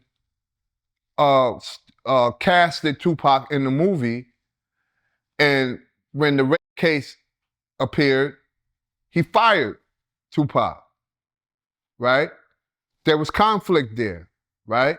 And you know how Pac was. Pac was like the kind of guy that, you know, he would speak his mind and he would be honest about whatever that was bothering him, in particular with this case with John Singleton. So anyway, what I think was that people like John Singleton inserted that scene of Tupac, or that innuendo of Tupac being abused in jail, as payback for whatever conflict he had with Tupac 20 years before, or however long that was ago. You know what I'm saying?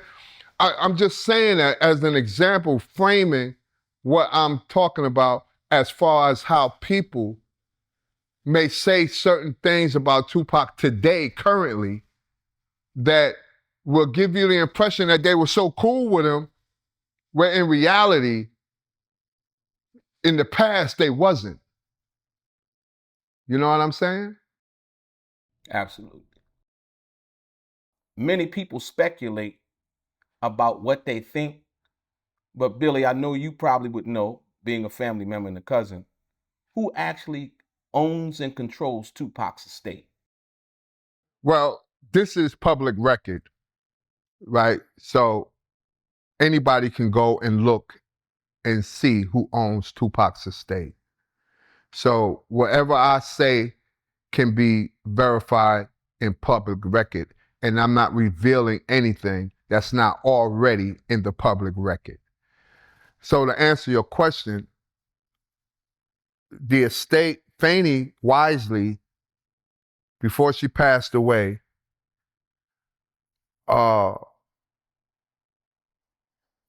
asked a very well-respected person in the music industry to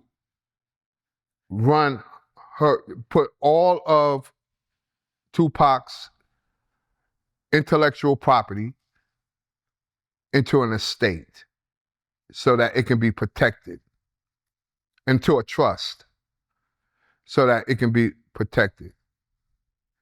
And the people who run the trust are people that are very knowledgeable, in Fannie's eyes, very trustworthy, and that's how that came about. You know, just for your information, that move that Fannie made was so wise beyond my year. You know, black people don't know nothing about estates. They don't know nothing about trust. You know, they don't know nothing about these structures that that ensure generational wealth, that protects generational wealth. A lot of black people don't know about. A lot of white people don't know about it either. It's not just a black thing. A lot of white people don't know about this either. And it was very wise for Fannie to have the foresight to put all of Tupac's stuff under a trust. And it was the best move that she ever made, you know? So I think partially the reason why I asked that question was because a lot of people were talking about, they thought that Tom Wiley, being the executor of the estate at one time, I don't know if he still is, being the executor of the estate, thinking that he owned the estate. nah, that's, Can you elaborate yeah, on that's that? look, no one owns an estate, right? That's a misconception. That's not true. No one owns an estate. An estate is a legal structure. It's a legal structure that protects assets, right? A trust is a structure that protects assets. So no one owns it, right? There are people and entities that control it, but no one owns it.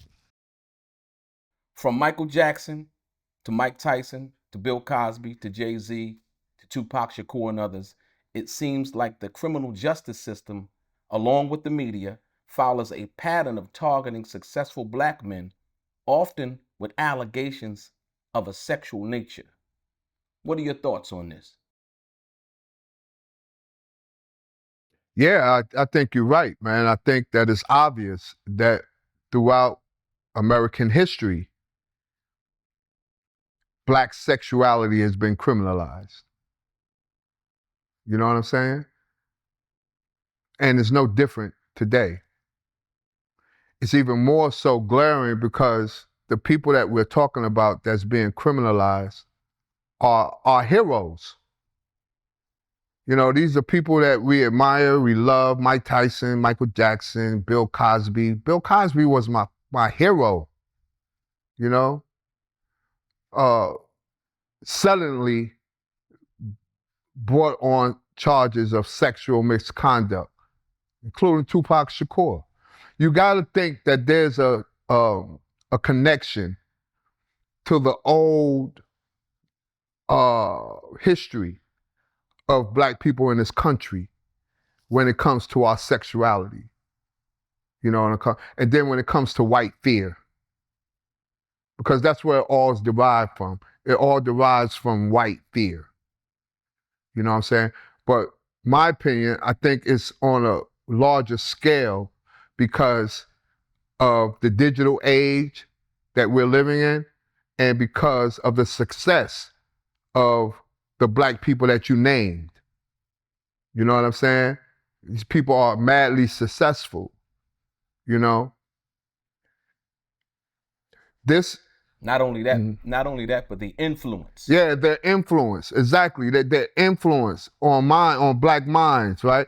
Like I said, Bill Cosby was, man, if you do the history on Bill Cosby, you know, how active he was in the 70s with you know, with black people and our cause and what was going on during the civil rights movement. If you do a deep dive into his history, you would understand why he was a hero to so many black kids and so many black people. And to see him undergo that craziness that he went through with his trial, after being accused of spiking drinks of women, you know, which none of us condone. Anybody in their right mind will not condone any actions that endangers women, you know. No, none of us condone that. So I'm not trying to turn the victims into victimless people. No. But what I am doing is speaking to why that conversation is still being had in this country about black sexuality. And the only reference that we have to even engage in this conversation is the history of black sexuality in this country. So you got to think, you know, why is this still happening, and why are the black celebrities that you just named are being targeted? You know, if there's truth to it, then to any of those celebrities that you named being targeted for rape or sexual misconduct in any way, then so be it. They deserve what they get. But you still have to question why this is still a conversation when it comes to black people and their sexuality. So much more so than white people and their sexuality and their misconduct. I hate to make it a racial issue, but it's glaring. Like it's hard not to make it a racial issue. It's hard not to. Everything in this country is racial. Don't let people tell you that it's not. It is. There's racial biases. There's racial stereotyping. There's racial tropes. There's racial influence in everything that goes on in the American conversation. Tupac explicitly said it was never beef with Biggie, just a difference of opinion, and that Biggie became seduced by money and no longer respected him. Do you think Tupac knew who was truly behind the shooting at Quad Studio, but decided to turn his pain into profit? No, hell no. Nah, man. Nah. No, I definitely don't believe that. I think when Tupac was shot in New York, you got to understand, look, it's always about the context. And when you think deeply, the context will appear. Tupac was born in New York. He was actually born and raised in New York, right? For him to get shot in New York was very hurtful for him because this is what's, in his mind, this is my home. This is where it all started for me. You know what I'm saying? This is where I grew up, and to be shot in a place where he thought he may be safe was even more traumatic for him in terms of, how this all happened to him or what he's thinking in his mind or what he says out of his mouth. He's saying these things out of his mouth because of all those things that's taking place at the same time. But he never would have made any accusations against anybody, including Big, for profit. It would have never been for profit. It was always because of how it all played out and the way it appeared in his mind. You know what I'm saying? But not so that he can create confusion and perhaps make money off the fucking confusion that he just, yo, man, it's not that deep. Like a lot of times, like this is the stuff that we talk about around Tupac may seem to be that deep if you wasn't there. It may seem to be complicated and complex if you're not there, especially if you're getting chatter from all over the place. Like all these, everywhere that you're hearing about Tupac, you're getting chatter. So it may seem, but it's not. It's really very simple sometimes. And it's very human. It's very relatable because most humans who are ambushed in the middle of a studio, going to a studio session in the same way that Tupac was, will probably think the same thing. The reason why I asked that question, because it's always been, well, I actually knew from the research that I had done in regards to when they dropped Who Shot Ya, the fact that it was dropped soon after Tupac went to prison. It seemed like it was something that was built to be taking advantage of his situation while he was away, so he couldn't accurately respond. And when Tupac got out, that was part of the fuel to hit him up, the going into the all eyes on me and the things that he was saying in those records. Yeah. Is the reason why I asked you that. Did Tupac see that aspect of it too and said, hey, you know what, from your perspective? No, it wasn't. Okay. No, like I said, it was organic. Like it wasn't this idea that I can make money from it. As far as I can tell, right? It was organic. It was a lot of anger and a lot of pain and all that came with those songs and with this Who Shot Ya joint that Big put out that Tupac thought was directed at him. I even thought it was directed at him. I thought that song was in direct retaliation to what Tupac said in the Vibe magazine about Big and Puff having something to do with his ambush. So yeah, but at the time, that's what a lot of people thought. Not just me, not just Pac, but a lot of people thought that because of the context. It was the way that it was brought out. It was the way that it was portrayed. It was some of the lyrics in the song that kind of pointed to what transpired at Quad Studio, you know? And it was also the timing. It was the timing, yeah, more important. And remember, like I said before, the song was dope as hell. Like it drove home what Big was saying because the beat was so dope. The way he lyrically spit it, it was so dope. You know what I'm saying? It drove it home even further. You know? And that's the thing that's the reason why I asked you that. But also the movie that you were referring to that John Singleton fired Tupac from was Higher Learning. Mm-hmm. Yeah, Higher Learning. Yeah, it was Higher Learning. Yo, I got when Tupac got that phone call, I was in the living room with him. He got the phone call.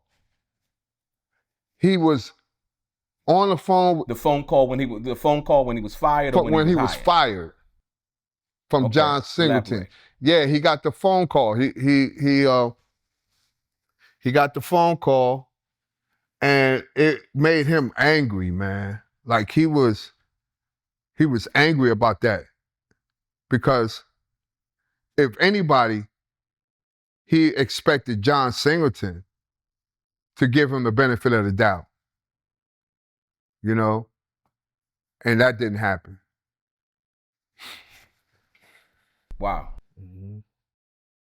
You wanted to address something that was said about Mo Preem and King Tut on various YouTube platforms, and what was said and whom said it. Yeah.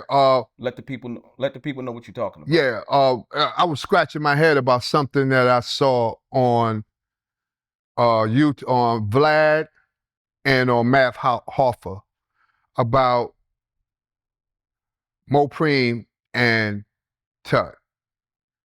And it was like with Mo Preem, in the case of Mo Preem, it was said on Vlad that Vlad was interviewing Muta. And this was recently. This was about 2 or 3 weeks ago. And I watched the interview. Shout out to Vlad. He does good work. And he has a great platform. So shout out to Vlad. But I saw an interview that he did with Muta, and I was scratching my head about this question he was asking Muta pertaining to Mo Preem trying to shake him down for something. I don't know too much about the backstory. All I know is about what I saw and heard on that interview. And what I saw and heard was that Vlad was probing Muta about why would Mo Preem sue him over some pictures or something that Vlad wanted to use. And he referred to the lawsuit as a shakedown. And when he said shakedown, I was like, what? A shakedown? Like, wait a minute. So I said to myself, you're claiming that Mo Preem is shaking you down and you are probing Muta to get insight as to why Mo Preem is shaking you down and trying to get Muta to sort of like not agree to what Vlad's accusation was or assertion is, but trying to give you more clarity on a shakedown that's not even a shakedown. You know? As if Muta would have information in regards to why that would happen. Right, as if Muta would have information as to why Mo Preem did it, but further, it seemed to me with Vlad probing Muta, asking him the same question differently 3 or 4 times, which was, do you know, why would he try to shake me down for these pictures? I thought was a little bit irresponsible. He did the same thing. He used the same term with Tut about an interview that he asked Tut to do on his platform, Tut and his wife. And they declined, Tut and his wife declined to do the interview because they couldn't come to terms on how the interview will be conducted. And because of that, Vlad again used those same words, shakedown. He claimed that Tut and his wife was trying to shake him down. So I found that interesting because of several reasons. One is because Vlad has influence. He has a large platform. He has influence.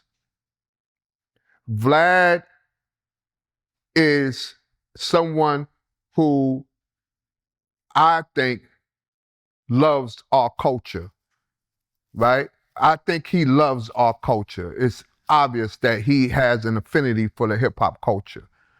And he's done a lot of good work on his platform, interviewed a lot of great people.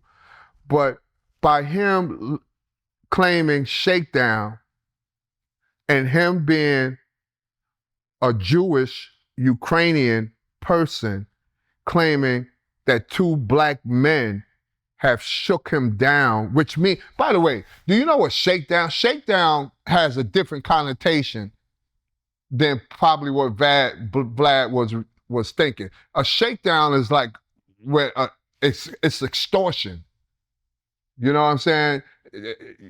Vlad should ask someone like Sammy Gravano what a shakedown is. Sammy Gravano, someone that he interviewed, the Bull, can tell you what a shakedown is. A shakedown is not someone disagreeing with you on business terms, right? A shakedown is when someone is actually trying to take something from you and with the threat of violence. You dig? So with him using that term, shakedown, to imply that Mopreme and Tut were trying to take something from him, I just thought was poor taste. You know, and to his credit, to Vlad's credit, maybe he didn't mean it that way. You know, maybe he meant the term shakedown to be more benign or less hostile than what it actually means. You know what I'm saying? And I just thought that it was irresponsible for him to use that term, especially as it relates to two black men, one who just got out of prison. A bad choice of words. Bad choice of words. One who just got out of prison after doing 20 some odd years facing a 5-year life sentence, five consecutive life sentences. And then another one, Mopreme, who's someone that I've known almost all his life. I've known Mopreme since he was 7 years old.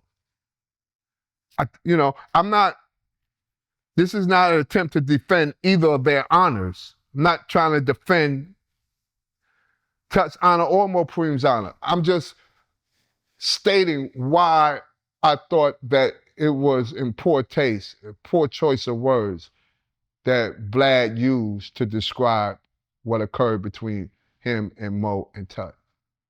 You know? And it felt uncomfortable he was making Muhtar uncomfortable. During their interview, he was making Muhtar uncomfortable.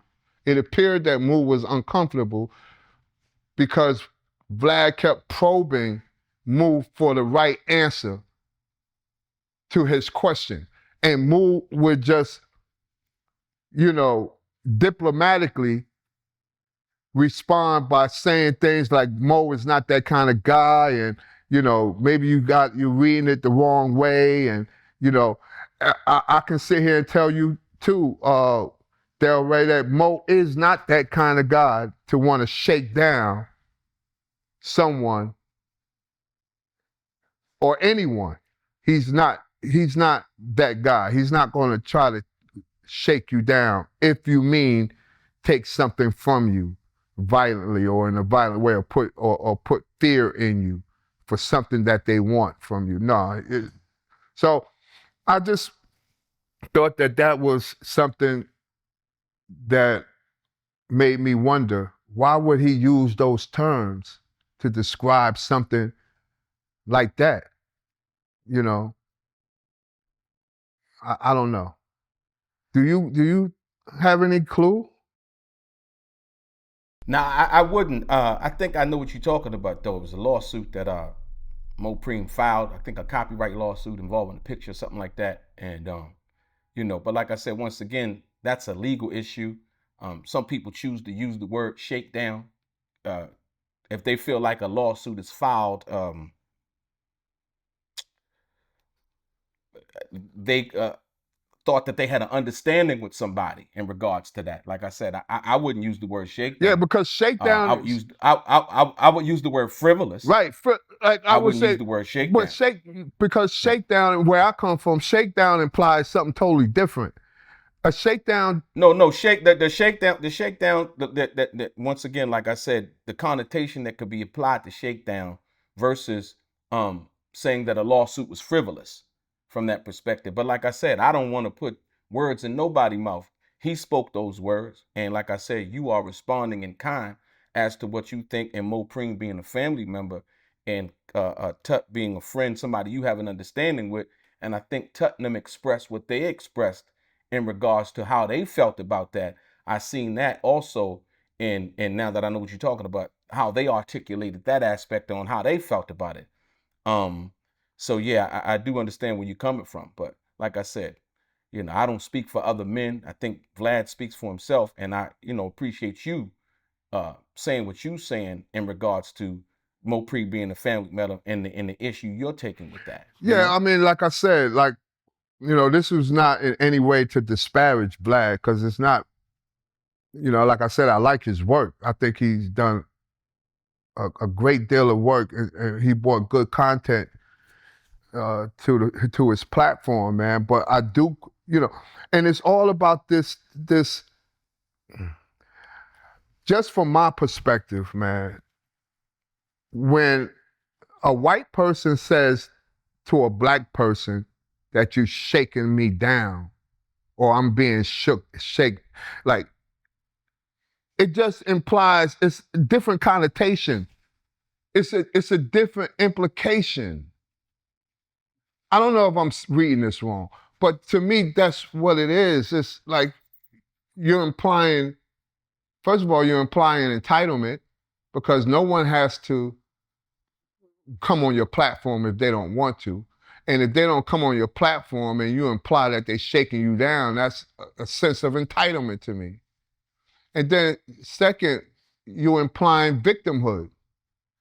If you use Mopreme's photo or whatever the case may be, and there's a copyright issue, and Mopreme exerted his right to seek legal action, why would you think that's a shakedown? And it would imply victimhood to me if you actually, I don't know if he did, but if you actually used his photo without his permission, then where's the shakedown? But I do see victimhood in it. You know what I'm saying? Am I making sense? Well, I could explain it like this: whether they thought they had a relationship, you understand what I'm saying, and thinking you have a relationship with somebody, and I would say assuming comfortability and not having drawn the lines between business and something personal. I think that's probably where the misunderstanding came on Vlad's part. And so once again, when someone has a relationship, you got to be able to separate the two. And so, like I said, I wouldn't choose to use those words. But like I said, being taken off guard, like I said, I couldn't really give you any kind of, because like I said, it doesn't involve me. Right. It doesn't involve anything that I would do from that perspective.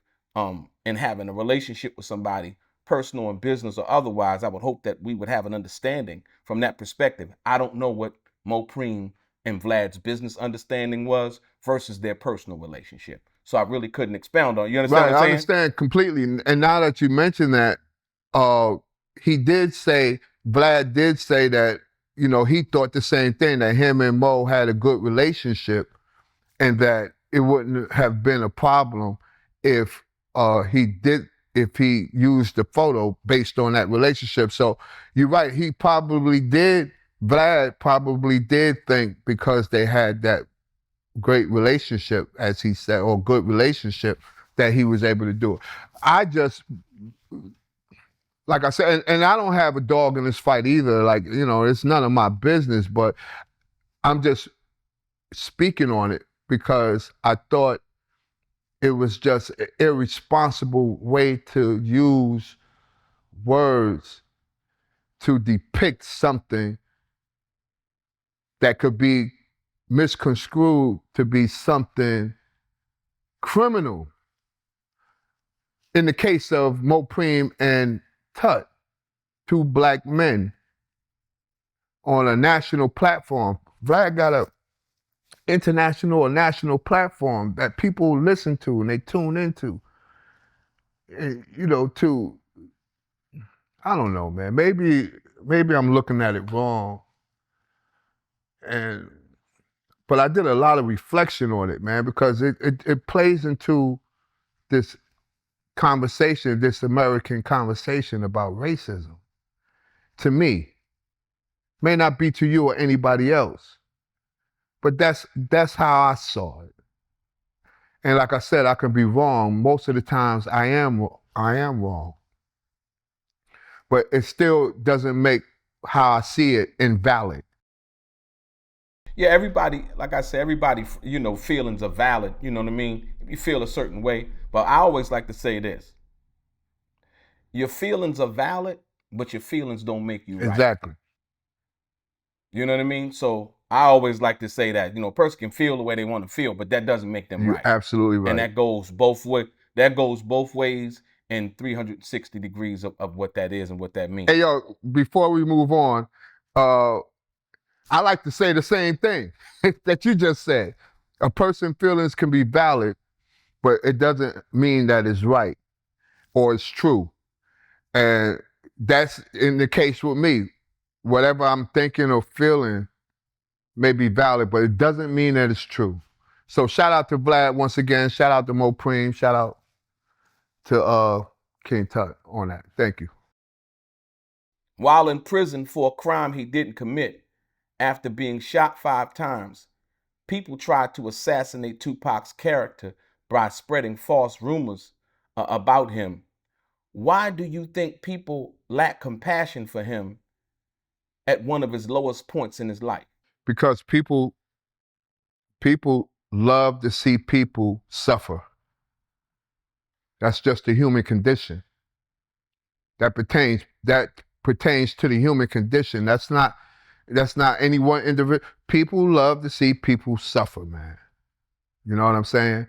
And people love to take advantage of a person's pain for their own gain, a person's downfall for their own gain. That's just what people love to do. So when people saw that Tupac going through those changes, or when people see anybody going through changes that require a lot of emotions and a lot of trial and error and learning processes, man. And people love seeing that. They love to see people suffer, and they love to be self-righteous. We love to be self-righteous when we see people suffer. You know? Do you think that it was partly because of the situation in Atlanta in which you were there for in regards to the shooting of what he didn't know at the time with 2 off-duty police officers, and him actually beating those charges, and then the Ayanna Jackson situation happening, and then how it was an opportunity for them to get him, and then once he was gotten, then comes what appears to be the downfall? Well, if you put it that way, when you say people, are you talking about like law enforcement, or are you talking about? No, I'm talking about the media. Oh, the at media. That particular time, Yeah. For most people who don't know, like you said, Bill, for most people who don't know, back then when that situation happened, there was a lot of because it had never been done before. But let's be clear, most people don't understand that Tupac did not know that they were police officers or off-duty police officers. No. And to put it into context, also that the gun that they had used was stolen from the evidence Right. locker. And that was one of the reasons that Tupac was actually not charged. But I say that to say that in connection, because it's all connected, and then in catching the situation with Ayanna Jackson, it was like, oh, he is the person who we thought he was, be it the media, be it the public, because the public comes up with their determination about people based on what the media says a lot of times, if you will. That's true, and yeah, and that's what happened then, and that's what's still happening now. But going back to what happened then, yeah, um, it was a lot of pressure on him because he was dealing with these conflicts that was happening, seeing one right behind the other, you know, and it was just adding on to this reputation, this career, this image that he was trying to build as a artist who wanted to touch his community in a certain way, right? And what it seemed like at the time was that the media or the propaganda was trying to take what Tupac, this image that Tupac was trying to build, was trying to make it backfire against him, you know, in a way, in this sinister way. They was trying to use their power to influence people, influence thinking, to make it backfire against Tupac, which they almost succeeded. They almost succeeded. The reason why they didn't succeed was because Tupac was true to who he was. You know, if Tupac's image was a fabricated lie, then it'd have worked. You know, the propaganda would have been used, that was used to turn his image against him, would have worked. But because Tupac was authentic about who he was, the people wasn't going for it. Most of the people wasn't going for it. It even strengthened his image of being the person that he was. This person who was very concerned, deeply concerned about his community, and through music wanted to reach his community to show the things that he was so concerned about: poverty, you know, racism, police brutality, you know, terrible schools, teen pregnancy, like all these songs that he did. They weren't songs that he wasn't compassionate about. They were songs that he really felt like this was who he was. He was speaking to who he was. You know, if it was any other way, then the false image would have came out to be something detrimental to Tupac, more so than something that broadened his audience and built and made his career even better. You know what I'm saying? It wouldn't have enhanced his career. It enhanced his career. The shooting in Atlanta, it enhanced his career. When he got out of prison, he's immediately sold millions of records. You know what I'm saying? So it didn't work. The propaganda machine didn't work to try to I think for lack of better words, he was authentically himself. He was authentically himself. Yes, it didn't work. Good, bad, or indifferent. Exactly, and he was imperfect, and he was flawed, just like all of us. So the people saw that. You know, they saw his contradictions, his complexities, but they didn't ever think that he was being inauthentic. You know, it was who he was. I think that's why he's so revered today. Exactly. Yeah. Exactly. There was a motion to dismiss the case based on Keefe D believing that he had immunity, when in reality, it was just a proffer agreement. Do you see this as a win for Tupac and his family from a legal perspective and a factual perspective as far as what the courts believe and the judge believes in the case involving the murder of Tupac Shakur. Yeah, as a win, I don't see it as a win. Like I said, nobody wins. Nobody is going to win from this situation. Nobody's going to win. We don't look at this as a win. But from a legal perspective, I think he's barking up the wrong tree. And I think his case is going to be without merit. Like his argument is going to be without merit because legally, the proffer agreement included something, and I'm not a lawyer. I'm not an attorney. I'm not anywhere close to it. I'm just speaking on what I read. The proffer agreement included something in it that said that Keefe D had autonomy in confessing to the officers. He had autonomy from prosecution, protection from prosecution. At the time, he was confessing what his involvement was. If he will be in violation of that agreement, if he further talk about what he said to the police officers or the detectives afterward. So in other words, whatever he said was going to be protected by law if he say it then and only then to them. If he goes outside of that room and tells somebody else or say it publicly, then he's in violation of that agreement. And we all know that that's exactly what he did. He went on podcasts, he wrote a book, and he publicly exposed his involvement. He even talked about the proffer agreement, that he had with the detectives on a podcast platform.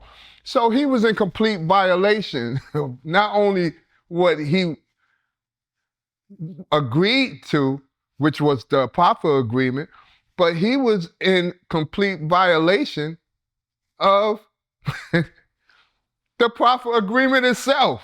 And he talked about the proffer agreement. And and like I said, I'm not a lawyer, but legally, from what I read, it makes sense to me that argument that the proffer agreement, whatever that argument, what you said it was, the proffer agreement was versus immunity. Versus, I couldn't find the word, versus immunity. Yeah, no, I think the immunity ended when he went public with what he discussed in the proffer agreement. And in turn, the proffer agreement ended. He violated the proffer agreement and his immunity ended at the same time. So, like I said, man, the dude is trying to get out of jail. He's doing what any other person would do. He's trying to get out of jail. He's trying to get up from under that bullshit that he's in, that madness that he's in. He's in. I would hate to be in his situation, man. His life is hell. You're 61. You in jail, man. You fights and man. Any man in their right mind, 61 years old, don't want nothing but to be somewhere where they can be at peace. They can live in peace, The cousin of Tupac Shakur, William Lesane, thank you always for coming back on the Art of Dialogue. We appreciate you, and have a blessed day. You too, my brother. I appreciate you. God bless you.